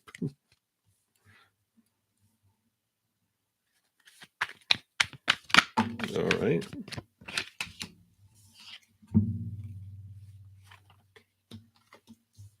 Wow. Okay. Anything else? No. Okay. So, the first card that came out is lovers. And it's like, whoa, they got some crushes going on. Somebody's crushing on the teacher. So there are emotions that are there. Obvious they're emotions. 4 out of the 5 cards are cups, which are emotions cards. Also, page of cups. So new emotions, heightened emotions that are there. And there's also the 4 of cups, which is stable emotions. And so, of course, there's different people and they're all thinking about you differently, right? So I feel like one is just like has a crush. The other one has like these new heightened emotions around you.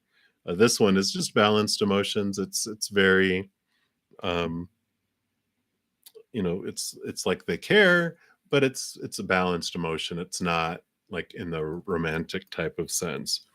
And then there's the Knight of Cups. There's someone that um, their emotions are moving, like they want to. Where these other ones, I don't feel like they will say anything. This one, there's one that feels like uh, Romeo, romantic. They're like, I've got to let him know how I feel. I just can't take it anymore. It's like their hormones have taken over, and so be prepared. uh, Surprise gifts or something, sharing their feelings or something like that. So that's 4. I'm not sure how many are in your WhatsApp group, but there's 4 there. And there's this 9 of wands, which is about blocks and about energy.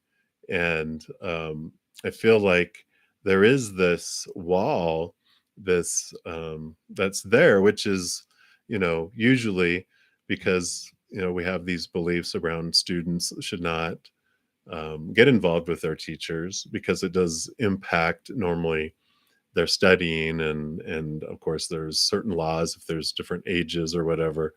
But I feel like there's this block of energy, and the 9 is this hermit's journey, with finding the power inside.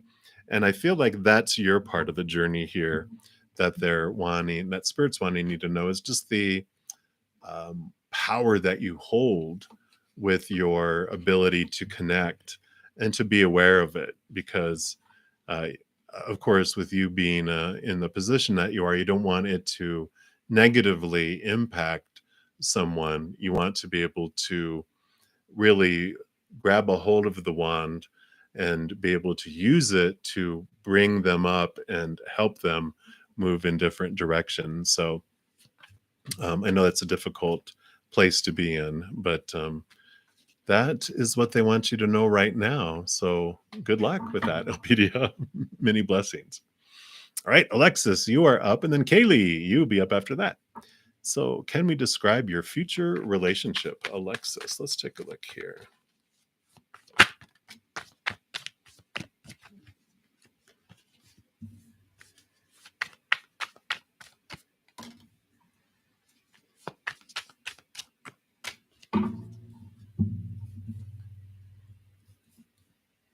Okay, let's get these all scooched out here. All right. So, your future relationship is very abundant on the outside world. It's very full. You know, the Knight of Pentacles is about this movement also in the outside world that's slow. So I feel like you describe your future relationship. It unfolds slowly because it's the slowest night out of all four. But there is this abundance about it. There is this fruitfulness that comes. There is movement. It's just not moving as fast as your heart and your mind and your energy is when you're going into it. You also then it's like out of nowhere this night because the Knight of Pentacles, it's taking time, and then shazam, you have the Knight of Wands where it goes from like 0 to 100. It suddenly and it goes very, very fast. And the Six of Pentacles is here, which there's this equal giving and receiving with this coming in. Sometimes this is the codependency awareness card. So there also is this just be aware of um, moving too fast when it gets to this ludicrous speed where it really, really takes off. That it's not having to do with the need to overgive, to feel worthy to receive. That can have some roots into the childhood about being an enabler in codependent relationships. So while you're waiting during this period of time for it to slowly get up here, Spirit is just saying, just look into that.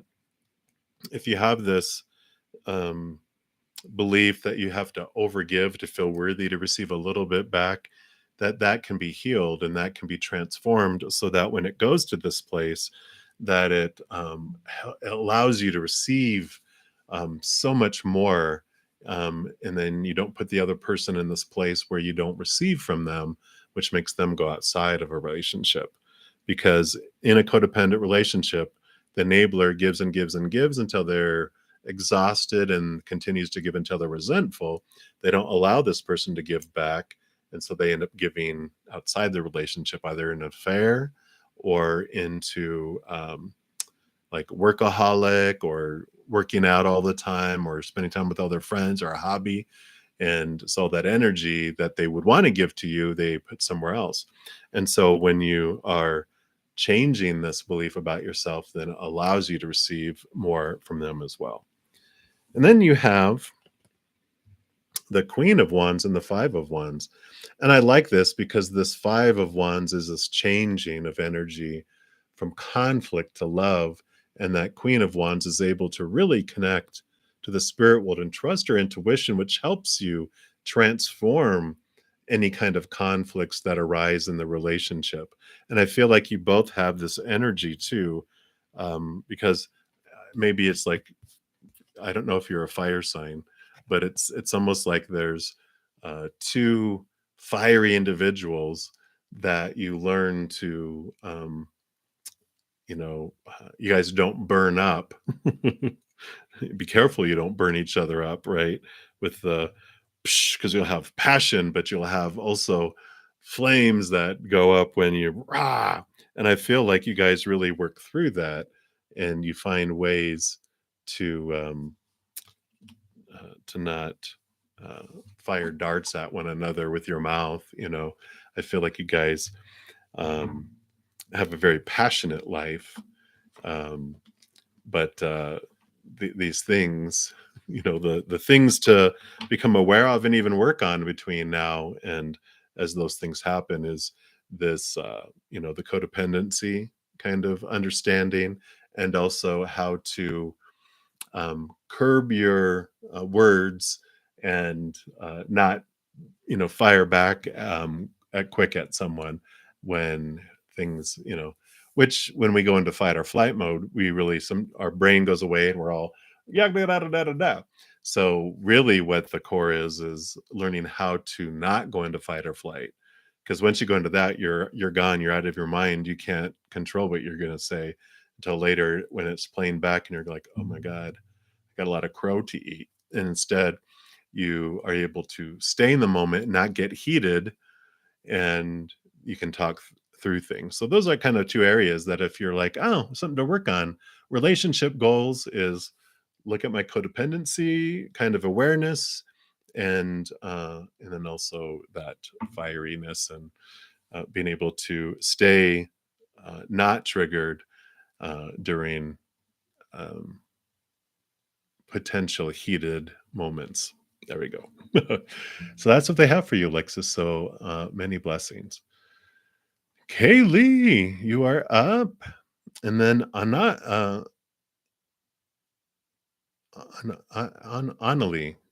right? You are up next.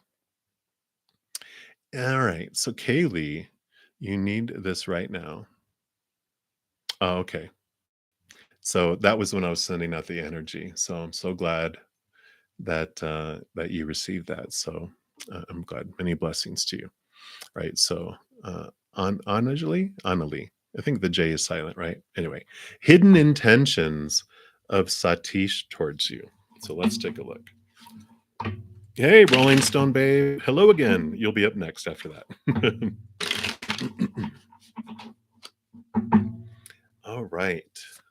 So, hidden intentions of Satish. What are the unknown intentions? Okay.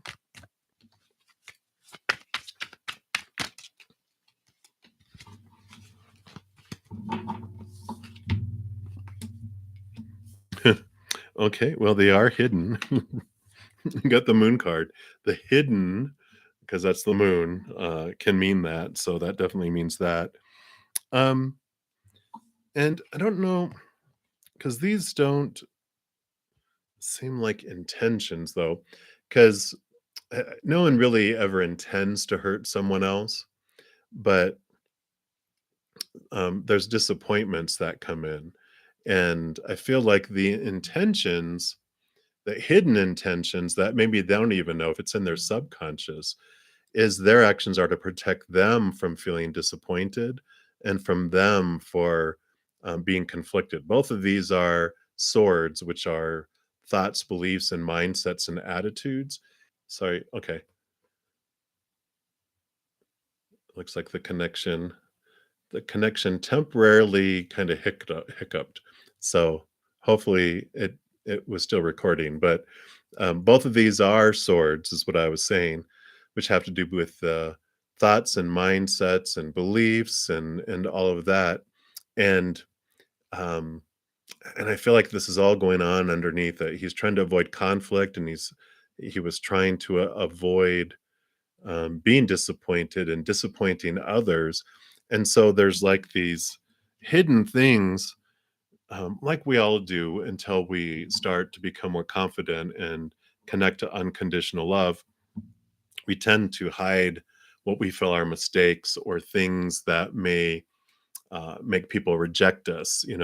The expectations cards represents this long list of conditional love laws. It's all these things we feel we have to meet in order to be lovable and acceptable.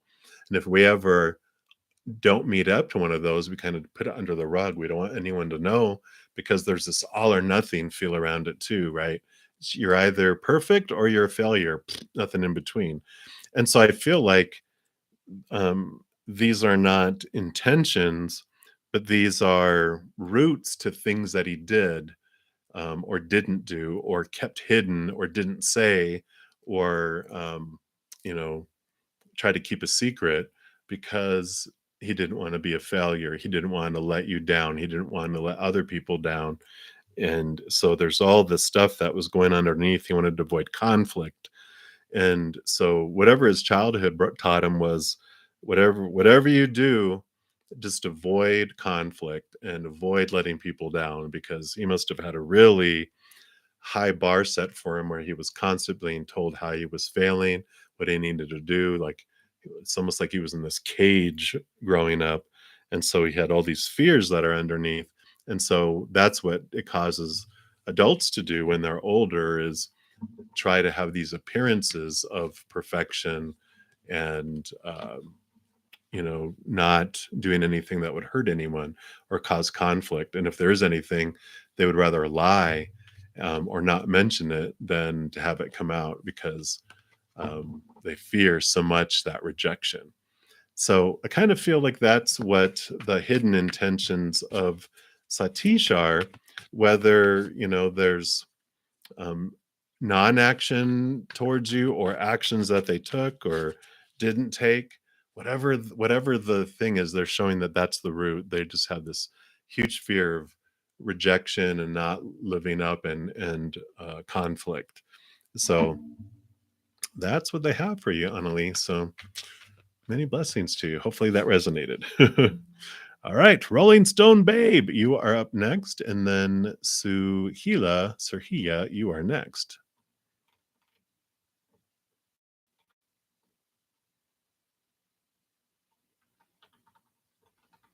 All right. Okay, let me just double check here.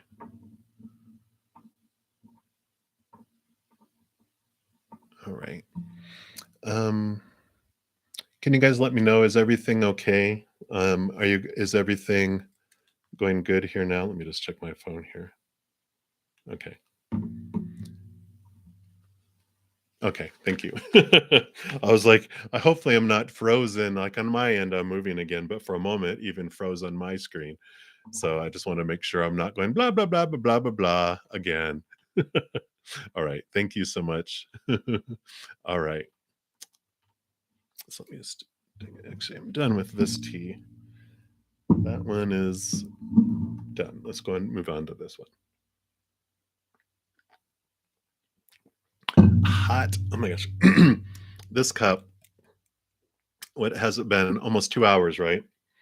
Um, I put this water in almost 2.5 hours ago, and it is still hot. Oh my gosh. I think I burned my tongue, but it's good. I'm glad it does that. Okay, focus.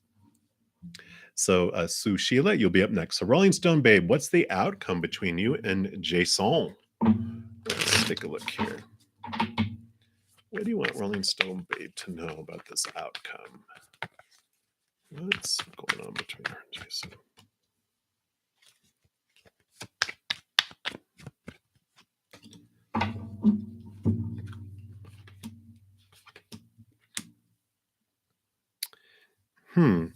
Well, you do have the High Priestess, which is like Spirit saying taking a step back is good for you, and just to really get in tune with your emotions and what is going on behind the scenes, going to behind the veil with you. Because there is the Knight of Cups, which is movement of emotion. So there is this movement of emotion that's going on between you two. Again, they feel like it's important for you to take this step back and kind of take a look at things, because you have the Page of Wands, which is new power, new understanding, new passion too. And it feels like there's this decision to be made with this Two of Swords. It's like at this fork in the road, and it's important. And I see now why this is like you. They're saying, what's the outcome? And they're saying for you, it's you stepping back, and you are going to be making a decision. It's like, I know two people make a decision, right? And you get to make your side of the decision, which the Two of Swords is telling you, go back with that, the two, which is the High Priestess, step back, get in, look at your emotions, see what emotions are flowing. And then the Page of Wands is you taking your power and deciding what you want to do. And so they're wanting you to kind of take on that more.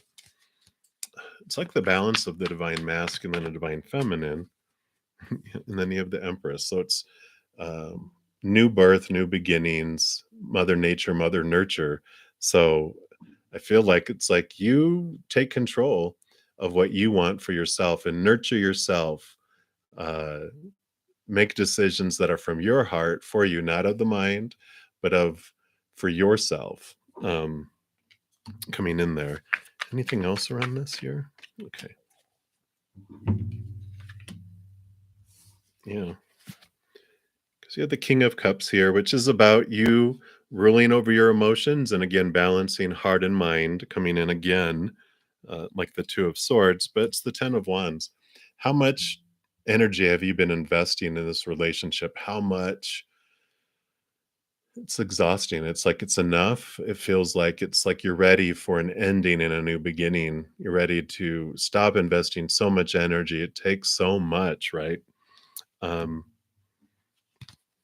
so it is time for you to take back, and that's where this power comes back. I get it now. Okay. Yeah, Page of Swords and Four of Cups. So, yeah, Page of Swords is new thoughts, new beliefs, new mindsets, new communication. Four of Cups represents like new love being offered and stable love. Kind of feel the other. There's just so much around all of this that it's like it took so much of your energy that that Page of Wands. It's so powerful, so much energy. It's because you're pulling back energy. You're not investing so much emotionally, mentally, physically, even spiritually toward it. And it allows that energy to come back to you and nurture you. It's time for you and to make decisions for you, is what I'm hearing. So when it says, what's the outcome? It's like, well, you get to decide, but it's about you deciding for you, not in your mind about the supposed to be and the should be and the need to be. What's really for you is what I'm feeling there. So that's what they have for you, Rolling Stone Babe. So many blessings. Hang in there. All right. So Sheila Serhia, you are up next. And then AF Gemini, you'll be after that. So current feelings of your husband AJ towards you and next action. All right, let's take a look. I'm just gonna switch back over here to the Chinese tarot. So what we got going on.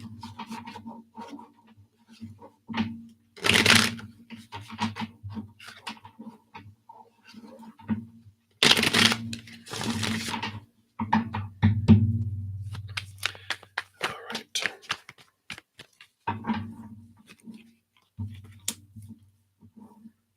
Okay.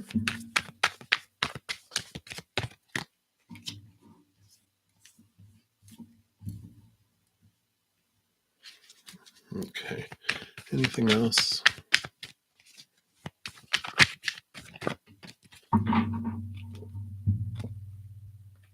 All right. So current feelings. There's this release here. Here's the 10 of Swords and the Page of Swords, right? Page of Swords. Yeah. So the 10 of Swords is about a point of exhaustion of they were ready. They felt so many expectations, so much pressure on them. And that doesn't mean that it was from you. It just means that in their life and everything, there were just so many expectations in their life that they were ready to stop and start something new in their life. They wanted this, with the Page of Swords, too, is about removing expectations and all this stuff. And so they were at this point in their life where it just wasn't, it was too much for them anymore. They just were sick and tired of feeling sick and tired and all this feeling caged. So they're just like, let me out. And this was this Page of Swords. The 10 of Swords is the ending and the new beginning and what they kind of went through with that. So I kind of feel like they're at this point of um, clearing things out. And I kind of say it's um, like this midlife crisis ish kind of feel to it, where it's just like they're like, I just can't take it, and they So they just break all the rules and they go just wild, right? And that's kind of what I feel like they're going through here. Because there's also in the middle of these two eights, they have this Confucius, which is XX, double endings and double new beginnings, but there's this life change that's happening. It's usually their higher self that's calling them out of their making them realize they're so much more than they're human. And so I kind of feel like with all that stuff going on, they are going through this transition in their lives because eights are usually about movement from where they're at to the next level. There's movement and evolution or kind of a step up. And you got both the Eight of Wands and the Eight of Swords. And the Eight of Swords is discovering all of these, thoughts and beliefs and mindsets. So more swords, more mental stuff going on. But he's realizing it what his thoughts, beliefs, and mindsets were making him feel blinded and bound and trapped.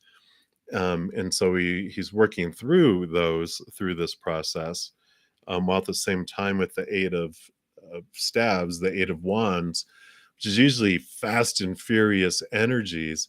It is that they're understanding their energies and understanding where they're investing things and where they kind of poured energy into things that they didn't want to before, again, all these thoughts and these beliefs. And so they're making movement of that as well. So the Eight of Wands is usually about quick movement. So I feel like they're really sorting through things in their head a lot. So I kind of feel like when you're asking what are their current feelings, they're like um, sorting through all that expectations and they just felt overwhelmed. And it's all in the mind. They're doing all this mental stuff. There's no cups. So it's not emotional. It's all this thought and these expectations that are making them feel this way. So there's not like these expressions of love and things in here. It's all about this. So next actions, I just feel like with all of these endings and new beginnings and these uh, transformations and everything that they're going through, that I feel like next actions will be along that same type of resolution, that same type of end to begin kind of energy around it. Spirit saying this is you, though. You've got the Queen of Wands who is so much more powerful than she can imagine, right? And she also has a great sense of intuition that she can connect to and that she can trust. And developing that with the upper realms is so helpful. It'll help make decisions. And so you are able to super focus your energy and get things done. You can have this inner fire and this inner confidence, trusting that upper spirit realm to what are your next actions? What are your current feelings toward yourself? And what are your next actions towards you? That's kind of what spirit is saying. You know, understanding where they are at from is good for you, but you are the one they're a mirror for you anyway, right? So you get to maybe look at how do I feel about myself? What's my current feelings towards me? What are my next actions towards me? And I like that because it sounds very powerful and very empowering. So that's what they have for you right now, Sushila. So uh, hopefully that resonated, and many blessings to you. Hang in there. All right, AF Gemini. You are very welcome. Good to see you too. And we'll take a look here at your question. And then Cynthia Brito, you will be up next after that. So, will Pisces want to work on your relationship? Let's take a look here.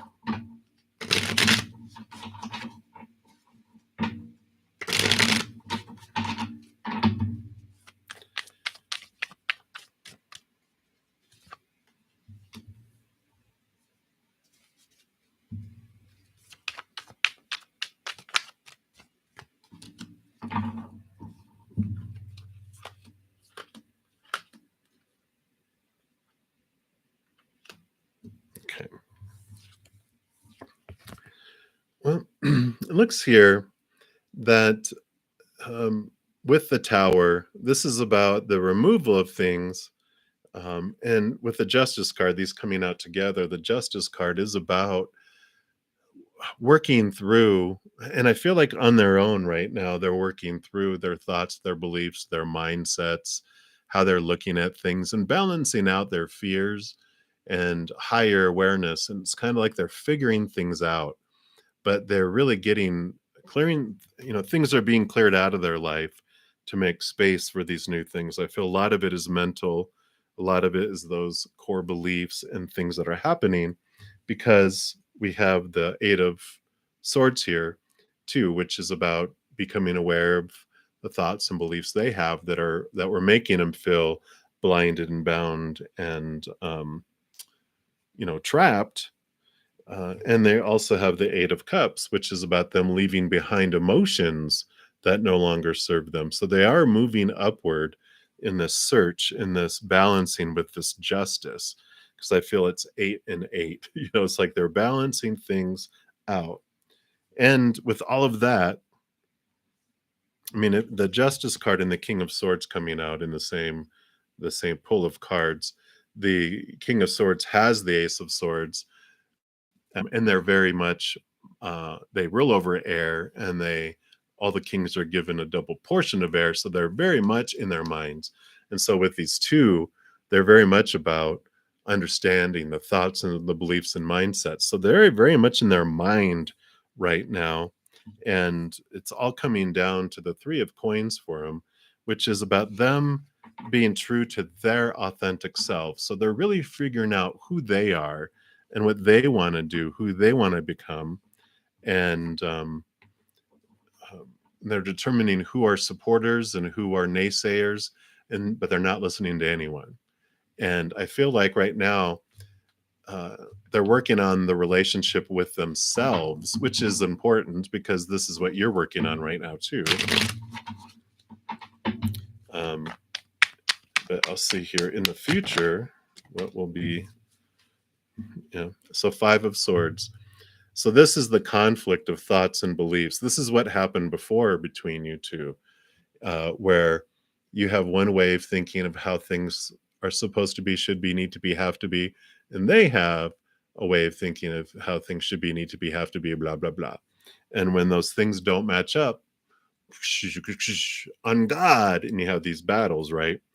And so they're working on their thoughts and their beliefs and their mindsets and clearing things up to determine who they want to be. And then that's like the mirror for you. That's what you can be doing in the meantime as well, while there's this waiting. And it's like Spirit is saying that are you wanting to work on your relationship with yourself? Because that's what's required for you two to come together. Because if one of you does it and the other does not, it's not going to work out. The vibration's going to be different, and you're going to be on different frequencies and not be able to come together. And so that's what they're saying right now for you. So they're not giving you an absolute answer because it's all dependent upon both of your actions. I feel like, I don't know if that was a reading for you, but this feels familiar. I don't know why, but that's what they have for you right now, Gemini. So sorry I didn't give you the you're like yes or no. I want a yes or no, but Spirit's like, oh no, you don't get a yes or no tonight.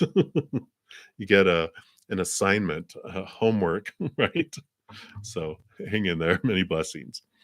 All right, Cynthia, you are up next, and then DK, you will be up after that. So, Cynthia, why does your baby father want to contact you so bad but doesn't ask about his kids? Okay, let's take a look here. So, what's going on with this situation, please? Okay.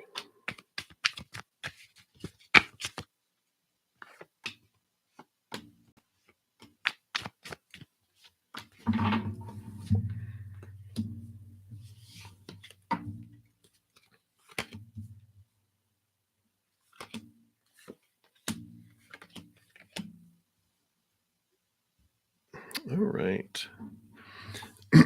What's interesting.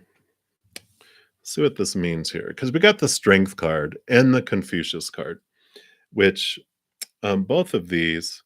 So the Confucius card is normally the Judgment card. It usually has an angel above calling the human self and trying to contact them. And the Strength card too is the higher self getting in contact with their human self.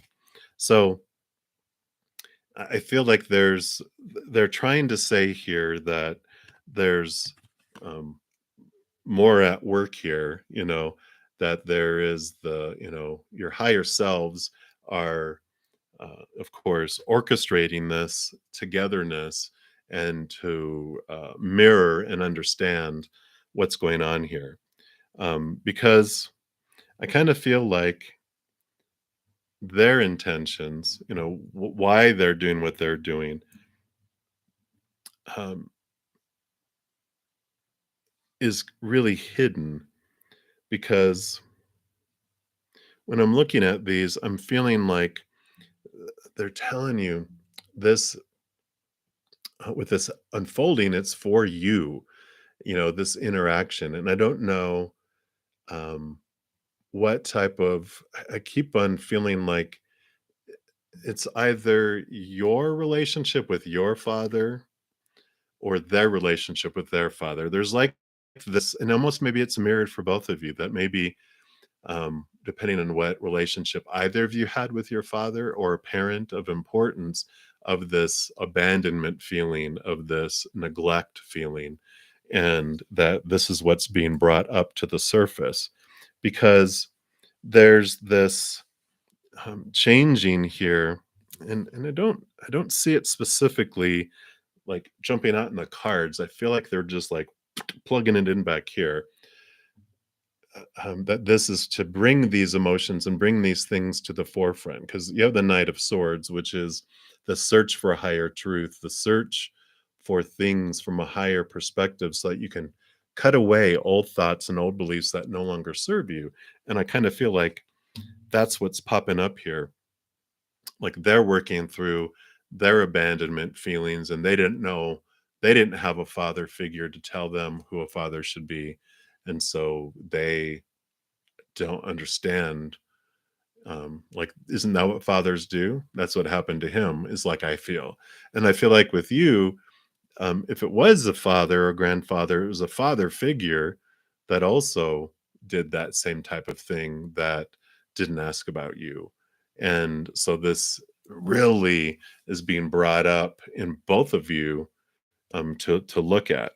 There is this ending and new beginning, and I almost feel like that he wants to talk to you about an ending and a new beginning, but he doesn't want to um, bring up the kids in it yet, because it's just weird.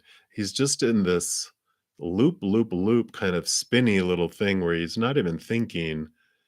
Um, he's not thinking with his brain. That's what they said. That's funny. So he's just like, he's thinking of you, and hey, kids, yeah, yeah, yeah. And I wonder what kind of childhood he had, where children are just, things that you have and that, mother takes care of, but I get to be a child and get to be taken care of too. Almost feels like that, because there's this energy here with the 5 of Wands and the 6 of Wands. Of 5 of Wands is about conflict and energy, moving from fear and conflict to love, and the 6 ending in victory and recognition and wonderfulness. And I think this is what he has on his mind, is like, if I can get you alone, I can convert the old stuff into new, and from old triggers and stuff or whatever happened before, and I can romance her and I can get back in. And I feel like, I just, what is your adventure? What is coming in here for you? But there's these things that are being brought right up for both of you. But so much of what he's doing is based on his childhood and how he was raised with his father. Let me see. I just want to see. Is it in your highest? experience. Now I'm acting like a big brother. We're going to ask an additional question. Is it in your highest experience to um, meet them? Okay. And be with them? Yeah. So again, you got the three of coins, which is about stay true to the authentic you. There's a lot of hidden things that are going on there. Eight of staves is there's it's passion. So like I said, he's not thinking with his head. And then here's that Knight of Swords, which is the movement of thought and belief. So the purpose of this is to really look at your beliefs around things. So, yeah, I, uh, I think you are picking up what they're putting down. So that's what they have for you, Cynthia. Many blessings. All right, DK, you are up. You are welcome, Kritika. And then Vanny, you want to know if there's someone new. All right, so DK, will you get married to the person currently on your mind?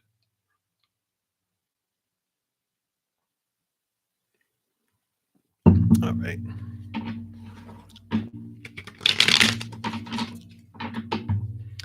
All right, so let's take a look here. Will you get married to that person? Okay.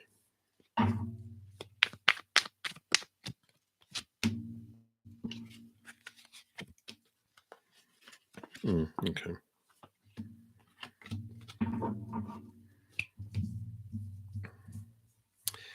So you have the nine of wands here, which shows that there's a block that's going on here, and that the energetic block does have to do with something um, in between you both. You know, you have the hanging ghost, which is the hanging man normally, which is about patience. And I kind of feel like um, that you've been hanging around waiting, right? And I feel like they're saying that the time is up. The block has been there. You've been bumping into it over and over and over and over again. And it's time you have new opportunities that are coming up that take you in a different direction. The Three of Wands is about an alternate course, and the Ace of Coins is about new opportunities in the outside world. So I really feel here that that you won't get married to the person currently on your mind, and it's like you've been just hanging too much, where you're almost becoming a ghost. But the it's new opportunity coming, so that will take you off in a new direction.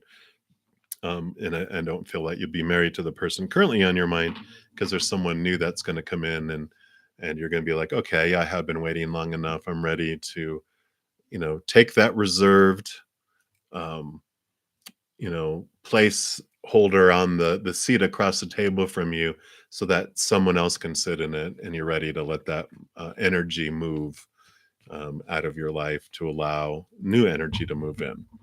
So that's what they feel they have for you right now, DK. So many blessings for you. All right. Vani, you're up next. And then Queen B, you will be up after that. So, Vani, is there any new person coming in for you in love? All right. What do we got here?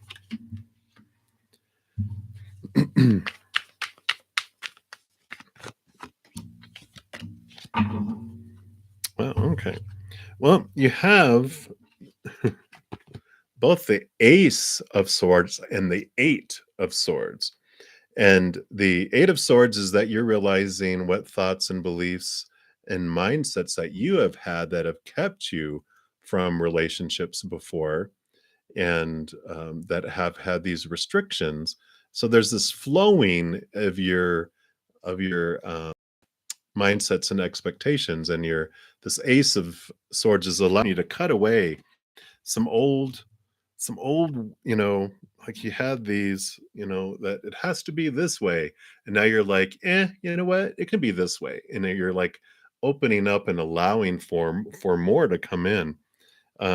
You do have the Queen of Cups here, which the Queen of Cups offers you the Ace of Cups, which is about finding this inner love. And I feel like they're saying that while you're waiting for someone to come in. It's important for you to really focus in on your own emotions and what's going on, because that Eight of Swords is about you doing some of those things. And then once you do that, I feel when this inner focus that you're having with expanding things and understanding your own heart and expanding your heart, that's when things come in fast and furious, because you have the Eight of Wands, which is a great amount of energy and a great amount of movement coming in all at the same time. Passion that comes in. So I feel like, yeah, because here's more emotions, the Six of Cups, which is about reflecting on past memories and understanding those emotions that are there. Because you didn't have the Eight of Cups, right? Yeah, because there is this, with the Queen of Cups and the Six of Cups there, about diving into your emotional past just to see what um, what was happening there. Why did you feel what you did? And do you want to feel that way again? And why did I feel that way? It's like doing some of those things because you don't want to bring that in to, the next love. Because otherwise, when you do what you always did, we get what we always got. And you're ready for not that again. So you're doing this inner reflection during this pausing waiting period. And as soon as you do that, then this passion happens and comes in for you. So that is what they want you to know regarding love, Vani. So many blessings for you. All right, Queen Bee, you are up. Hey, Sunny. And then hope you're doing well. ES, you will be up after that. All right. So, Queen Bee, will you and your ex, TJ, reconcile? Let's take a look here.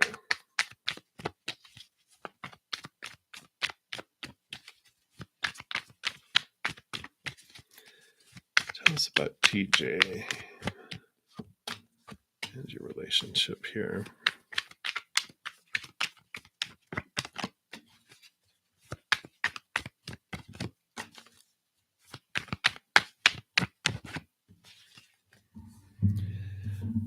Okay, let's see here.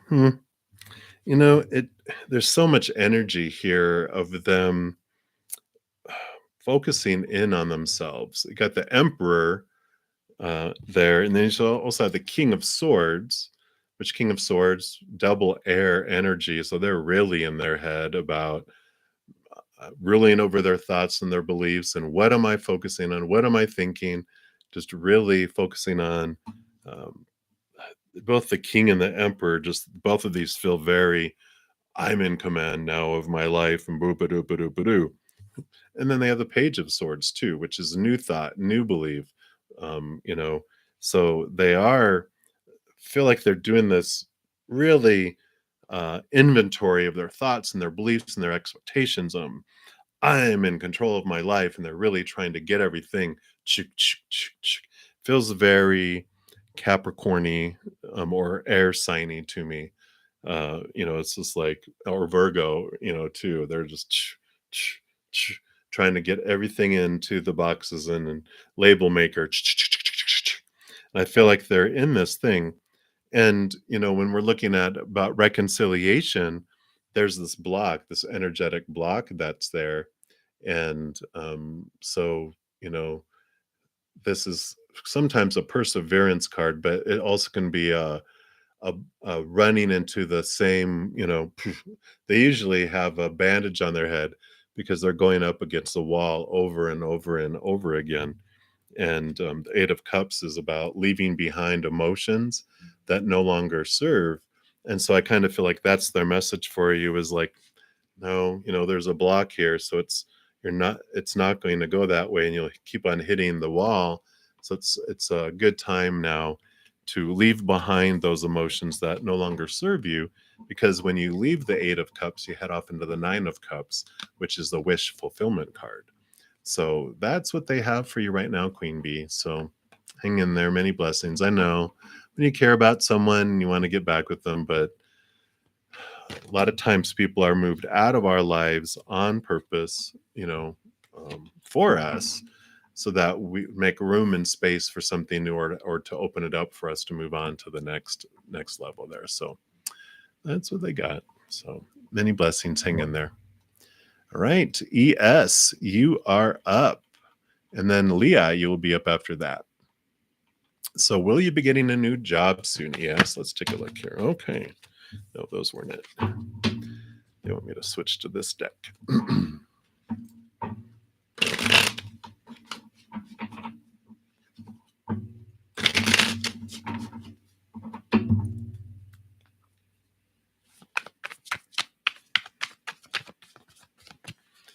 So will you be getting a new job soon? Yes.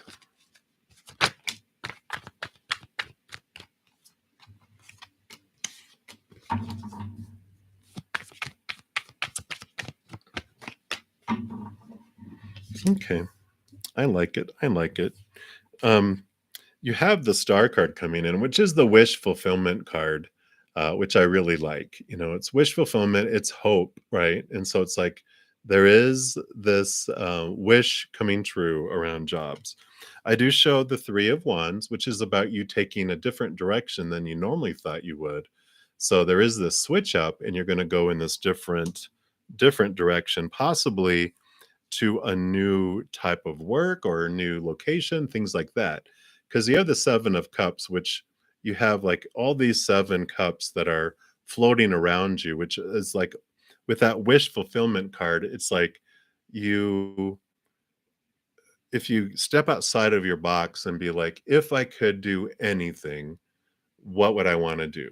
And you have like all of these different options that you can choose from, and that's what I feel like this change of direction is coming in because you're ready to move in this new direction. You're ready for something different because the old things are just not unfolding. And you are successful with it because you have the Empress, which is new beginnings, new birth, Mother Nature, Mother Nurture too. And I kind of feel like this is saying to nurture your dreams and to really search after what you're wanting, instead of this uh, like career, this kind of field is what I'm supposed to be, and I've always been in it. But it's like the world is your oyster, and what do you want to do? Where do you want to head? And I feel like there's this change that happens here, and that it opens up these jobs opportunities where you wouldn't have looked before. It's almost they're showing me like when you go to a job search, like kind of search engine, on the internet, and you have to select the jobs that you want, like the area, and so you select it and it limits it, and it's like uncheck some of those, um, uh, to where like it's like or select all kind of thing, or you just see it all, or you select more that you would like to work in, but you just never thought you could, and you click on them and like, oh look, there are opportunities coming up. So I really like that for you because I feel like that's what opens up jobs for you is because you're opening up your search engine for more opportunities. So that's what they have for you. Yes, many blessings for you. And it looks like it. I'm not sure if it keeps on catching here. I wonder if the internet is having fun with all the. Here in the United States, they have sub-zero and cold weather flying all over the place. I wonder if the internet is freezing. Ha ha ha ha ha. That was a joke. Okay, thanks, Intuitive. Uh, my jokes only get worse as the night goes on. All right. So Leah, you are up, and then Red, you'll be up after that. So Leah, will D ask you to meet tomorrow? Oh, okay, let's take a look here. Will D ask you to meet tomorrow?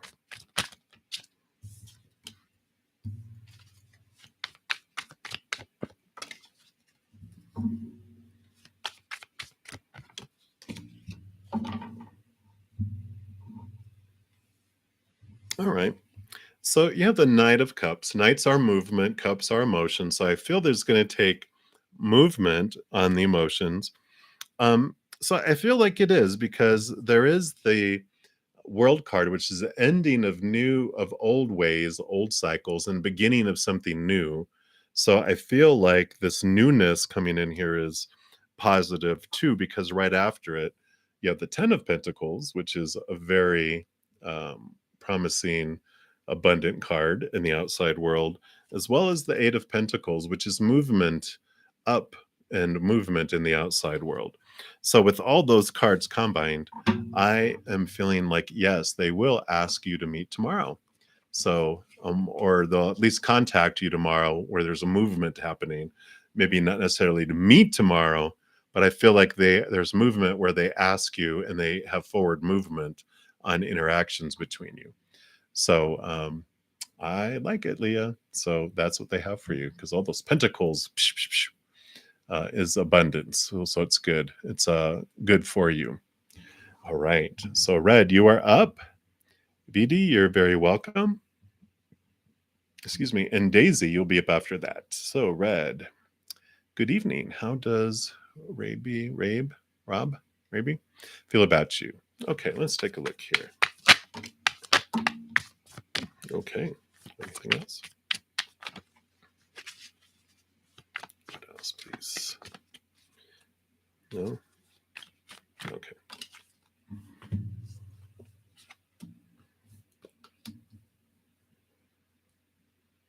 Wow. Okay.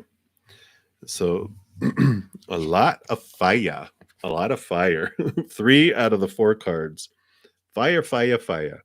So the 5 of Wands is about having kind of conflicting energy and fire in the beginning. So I'm not sure if your guys' energy in the beginning was kind of confrontational or very just heated and like a lot of, but it's moved, it's moved from to this very nice fire because you both have the King of Wands and the Knight of Wands. So fast fire movement, a lot of fire, a lot of um they have the Ace of Wands and they have this focus and this drive, and so I feel like they have a lot of passion that is there for you. So it's not that those are not cups. So just know that this side of it, you have one more card. These of it is all about passion and heat, right? So there's a lot of heat that they have towards you. But there's also the Nine of Cups. And the Nine of Cups is the wish fulfillment card, which is a great card, you know. So I feel like they do have all this passion and all this, attraction, but they also their heart is involved in it too. So I do feel that they have strong emotions for you and strong passion for you. Um, so that is what they want you to know right now. I mean, is it going to take action on any of this? Who really knows? Let's see if they want us to know.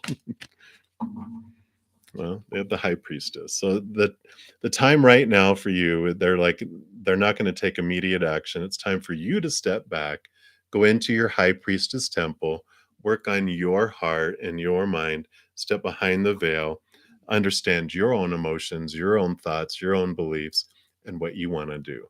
So, but that's how they feel, and now you get to understand how you feel so that you can prepare for that time. But in the meantime, it's all about you. All right. So that's what they have for you, Red. Many blessings. All right. Daisy, you are up. And then June. So, Daisy, will your ex friend A start a conversation with you in a month? Let's take a look. Oh, okay.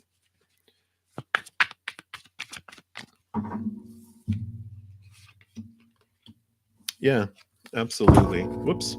Sorry, I didn't mean to hit my microphone. Hopefully that wasn't too loud. Because you have the Chariot, which is about movement and victory, positive things. Eight of Wands, tons of energy, tons of movement. So they will start a conversation with you in a month, if not within a month, because I feel like they're just like this wand energy is huge. That Eight of Wands is a lot, with a Chariot being movement too. I feel like it'll be faster than you think, but definitely that's 2 positive cards came flying out. Very quick, easy answer. So yes, so many blessings to you, Daisy. All right, June, you are up, and hey, Mary the Aries, you'll be next. All right, so let's take a look here. When will you hear back from D?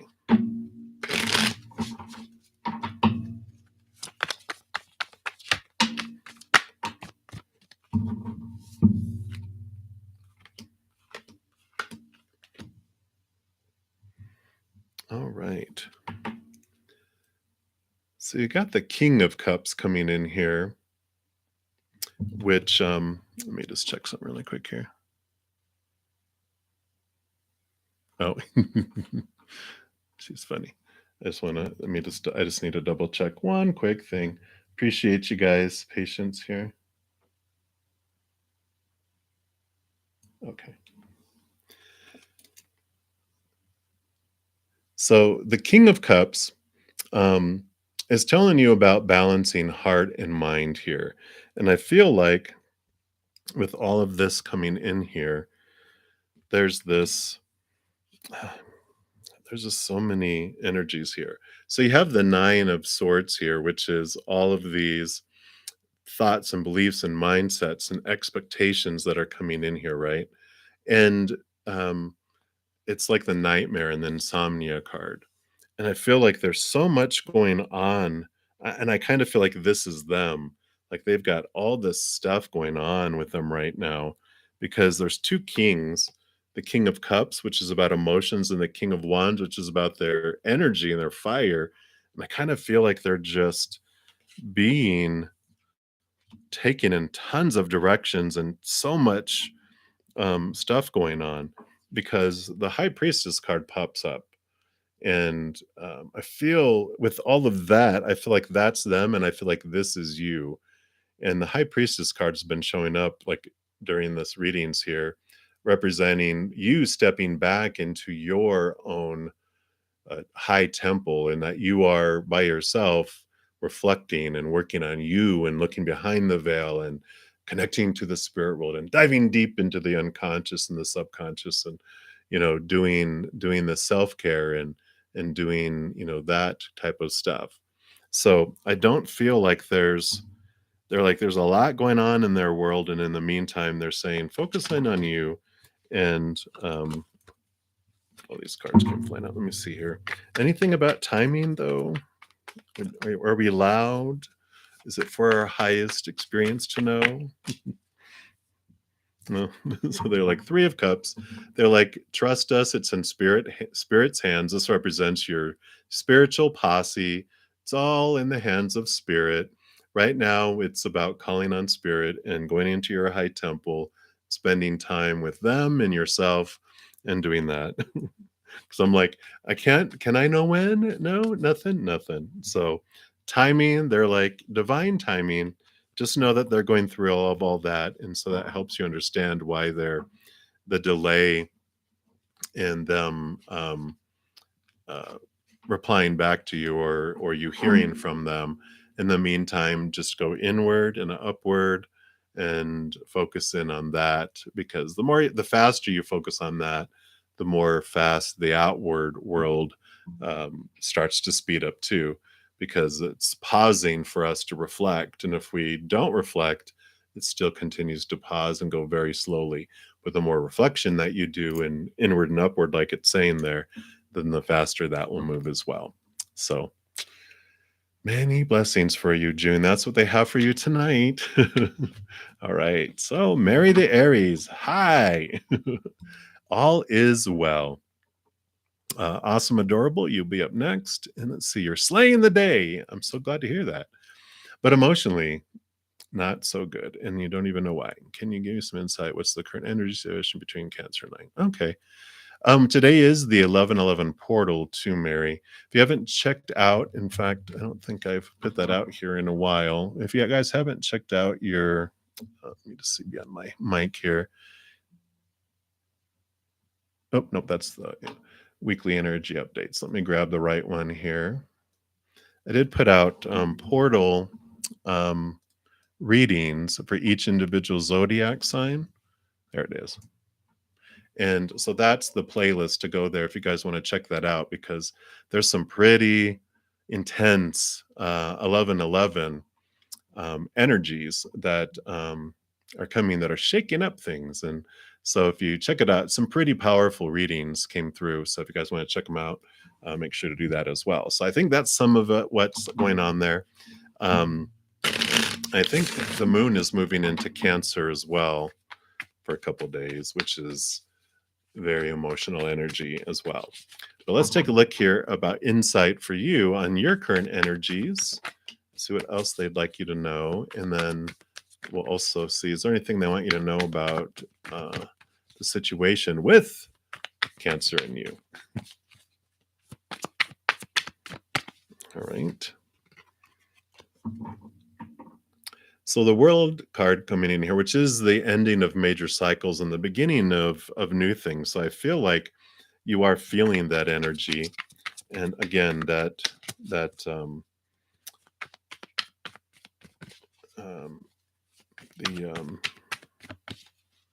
portal reading, because when you look at, I was looking at uh, the X and then the X1, which is 11. That 11 stood out, and it looked like a moon in the middle to me for some reason. I never saw that before. I'm like, there's a giant full moon in the middle. It's normally the world, but I'm like, it looks like a giant red full moon, and there's an 11. So they are definitely confirming that there's some specific portal energy that's going on with us, because it's the Justice card, which is the challenging of our thoughts and our beliefs and our mindsets. And it's kind of that Saturn energy that's just rattling our cages, and bringing those things right up into our face. Yeah, with the Knight of Swords, which is all about movement of thoughts and beliefs and mindsets, and the pursuit of higher truths, which is allowing us to cut away those thoughts and those beliefs. Let's see what else we have here. We have the 10 of Pentacles. 10 is another endings and new beginnings in your outside world. It can mean abundance too, but also it's the family tree. I feel like some of the stuff that's subconsciously going on, some of this clearing out, has to do with familial patterns and chains that have been carried down from generation to generation. But you have the Three of Cups. So you definitely have your spiritual team around you, which they're always around you, but they're letting you know that they're around you. So all your angels and your guides and your guardian angels and your ancestors, for your family tree and all that, but also your loved ones on the other side, unicorns, fairies, whatever you believe, those higher beings of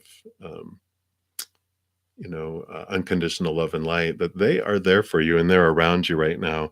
And ask for them to make themselves known. Ask them to reveal and open up your heart to them, because they are around you. So let's see, anything else around the energy real quick? Yeah, ton of energy. So there is this spark and this energy that's being ignited.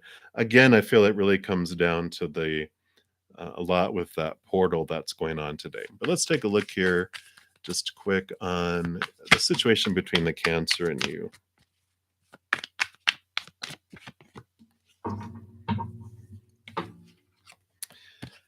Have you been hanging around a while with this? I kind of feel like you've been just really been patiently waiting and patiently for this situation, it feels like. Because usually this either, the hanged man is either be patient as things unfold and blah, blah, blah, but also can be you've been overly patient. Now you're starting to um, wither on the vine, because it's like you're not becoming a grape, you're turning into a raisin. I kind of feel like it's time. Time is up, because you do have the Ace of Cups coming in for new love. So I feel like with you and the Cancer, I feel like the Jeopardy song has stopped. The ding ding ding ding ding ding ding, and then it goes dun dun boom boom. It's time's up. What's your answer? And that's what I feel Spirit is saying right now. It's like you've been patient. Now it's time to for new love. It's time to open yourself up to new love. So that's what they have. All right. So that's many blessings to you, Mary. Right. Awesome. Adorable. You are up. So, when will you, let's see, when will you hear back, and what are their true feelings? Okay, let's take a look here.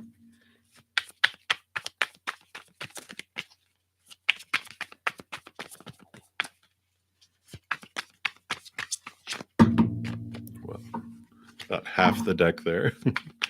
All right, awesome, adorable. When will you hear back?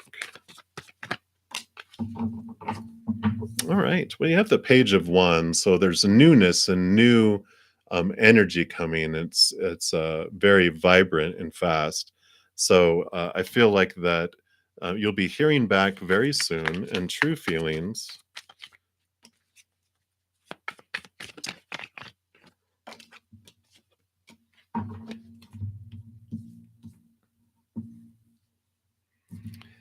Well, they're trying to balance things out and understand their true feelings because they got both. Oops, sorry about my mic again. The Seven of Cups, which is all about confusion around emotions, are just like, I don't know what to feel. I just it's like all over the place. And the Knight of Swords is about movement of thought and belief and mindset. So there's like their mind is spinning, and their emotions are spinning, and they're trying to understand, they're trying to get their balance. It's almost like they're off balance and they're trying to, get their wits about them. But I feel like they will be contacting you because you do have the Empress, which is new birth and new things. So I feel like it'll happen. Just it takes some time for them to get their bearings first. So that's what they've got for you. Awesome, adorable. So, all right. So that is their message. And I am at like 2 hours and 45 minutes, which is 45 minutes past my commitment to spirit that I was going to keep myself to. Um, so I just love doing readings, and I wish I could just go all night and answer everyone's questions. But the good news is that I will be back at 7 not 7 a.m. Whoa, what did I just say? 11 a.m. tomorrow morning, Mountain Time, and Sunday morning at that time, and then also every night at 7 p.m. Mountain Time. So I will be back. If you need an answer tonight and you really want to hear from Spirit, please check out my playlist. I have weekly energy updates. I have those 1111 portal. And oh yeah, and I also tomorrow will be the cutoff for the weekly drawing for a free 30-minute personal reading, recorded reading. And those are based on these, whoops, don't think I did that right. The weekly energy updates.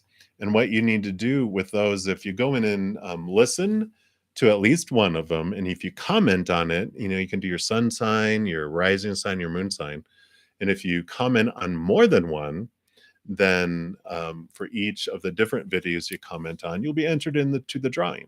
And I usually cut off that after I eat and everything after my morning session. So you still have until then to listen to some. So you can look at that. And I have monthly readings, like I said, the portal readings, pick a card readings. And so you can check those out, and there are messages waiting there for you from Spirit as well. And so I got all that. And then if you are absolutely, it's like, I have trouble getting into the private readings and I really want, a specific reading from me, then I also offer personal readings, and all that information's in the description box of the video as well. So thank you guys so much for all the thumbs up that you've given me on this video. It helps so much to help spread the Zen love to the world. And we know the world can use a lot of peace and love. So thank you guys so much for all of you that gave the video a thumbs up. It's just like a little thing, but it's a huge thing to the YouTube algorithm. It does help so much. So thank you guys for being a part of spreading the love. And thank you guys so much for all of your love, all of your energy. And just know, as you're going throughout each and every second of every day of your life, that you are unconditionally loved by the mother and father of all things. And of course, I love you guys too. So until we meet again, you guys hang in there, take care of yourselves, have a good night, a good day, wherever you're at in the world, and you take care.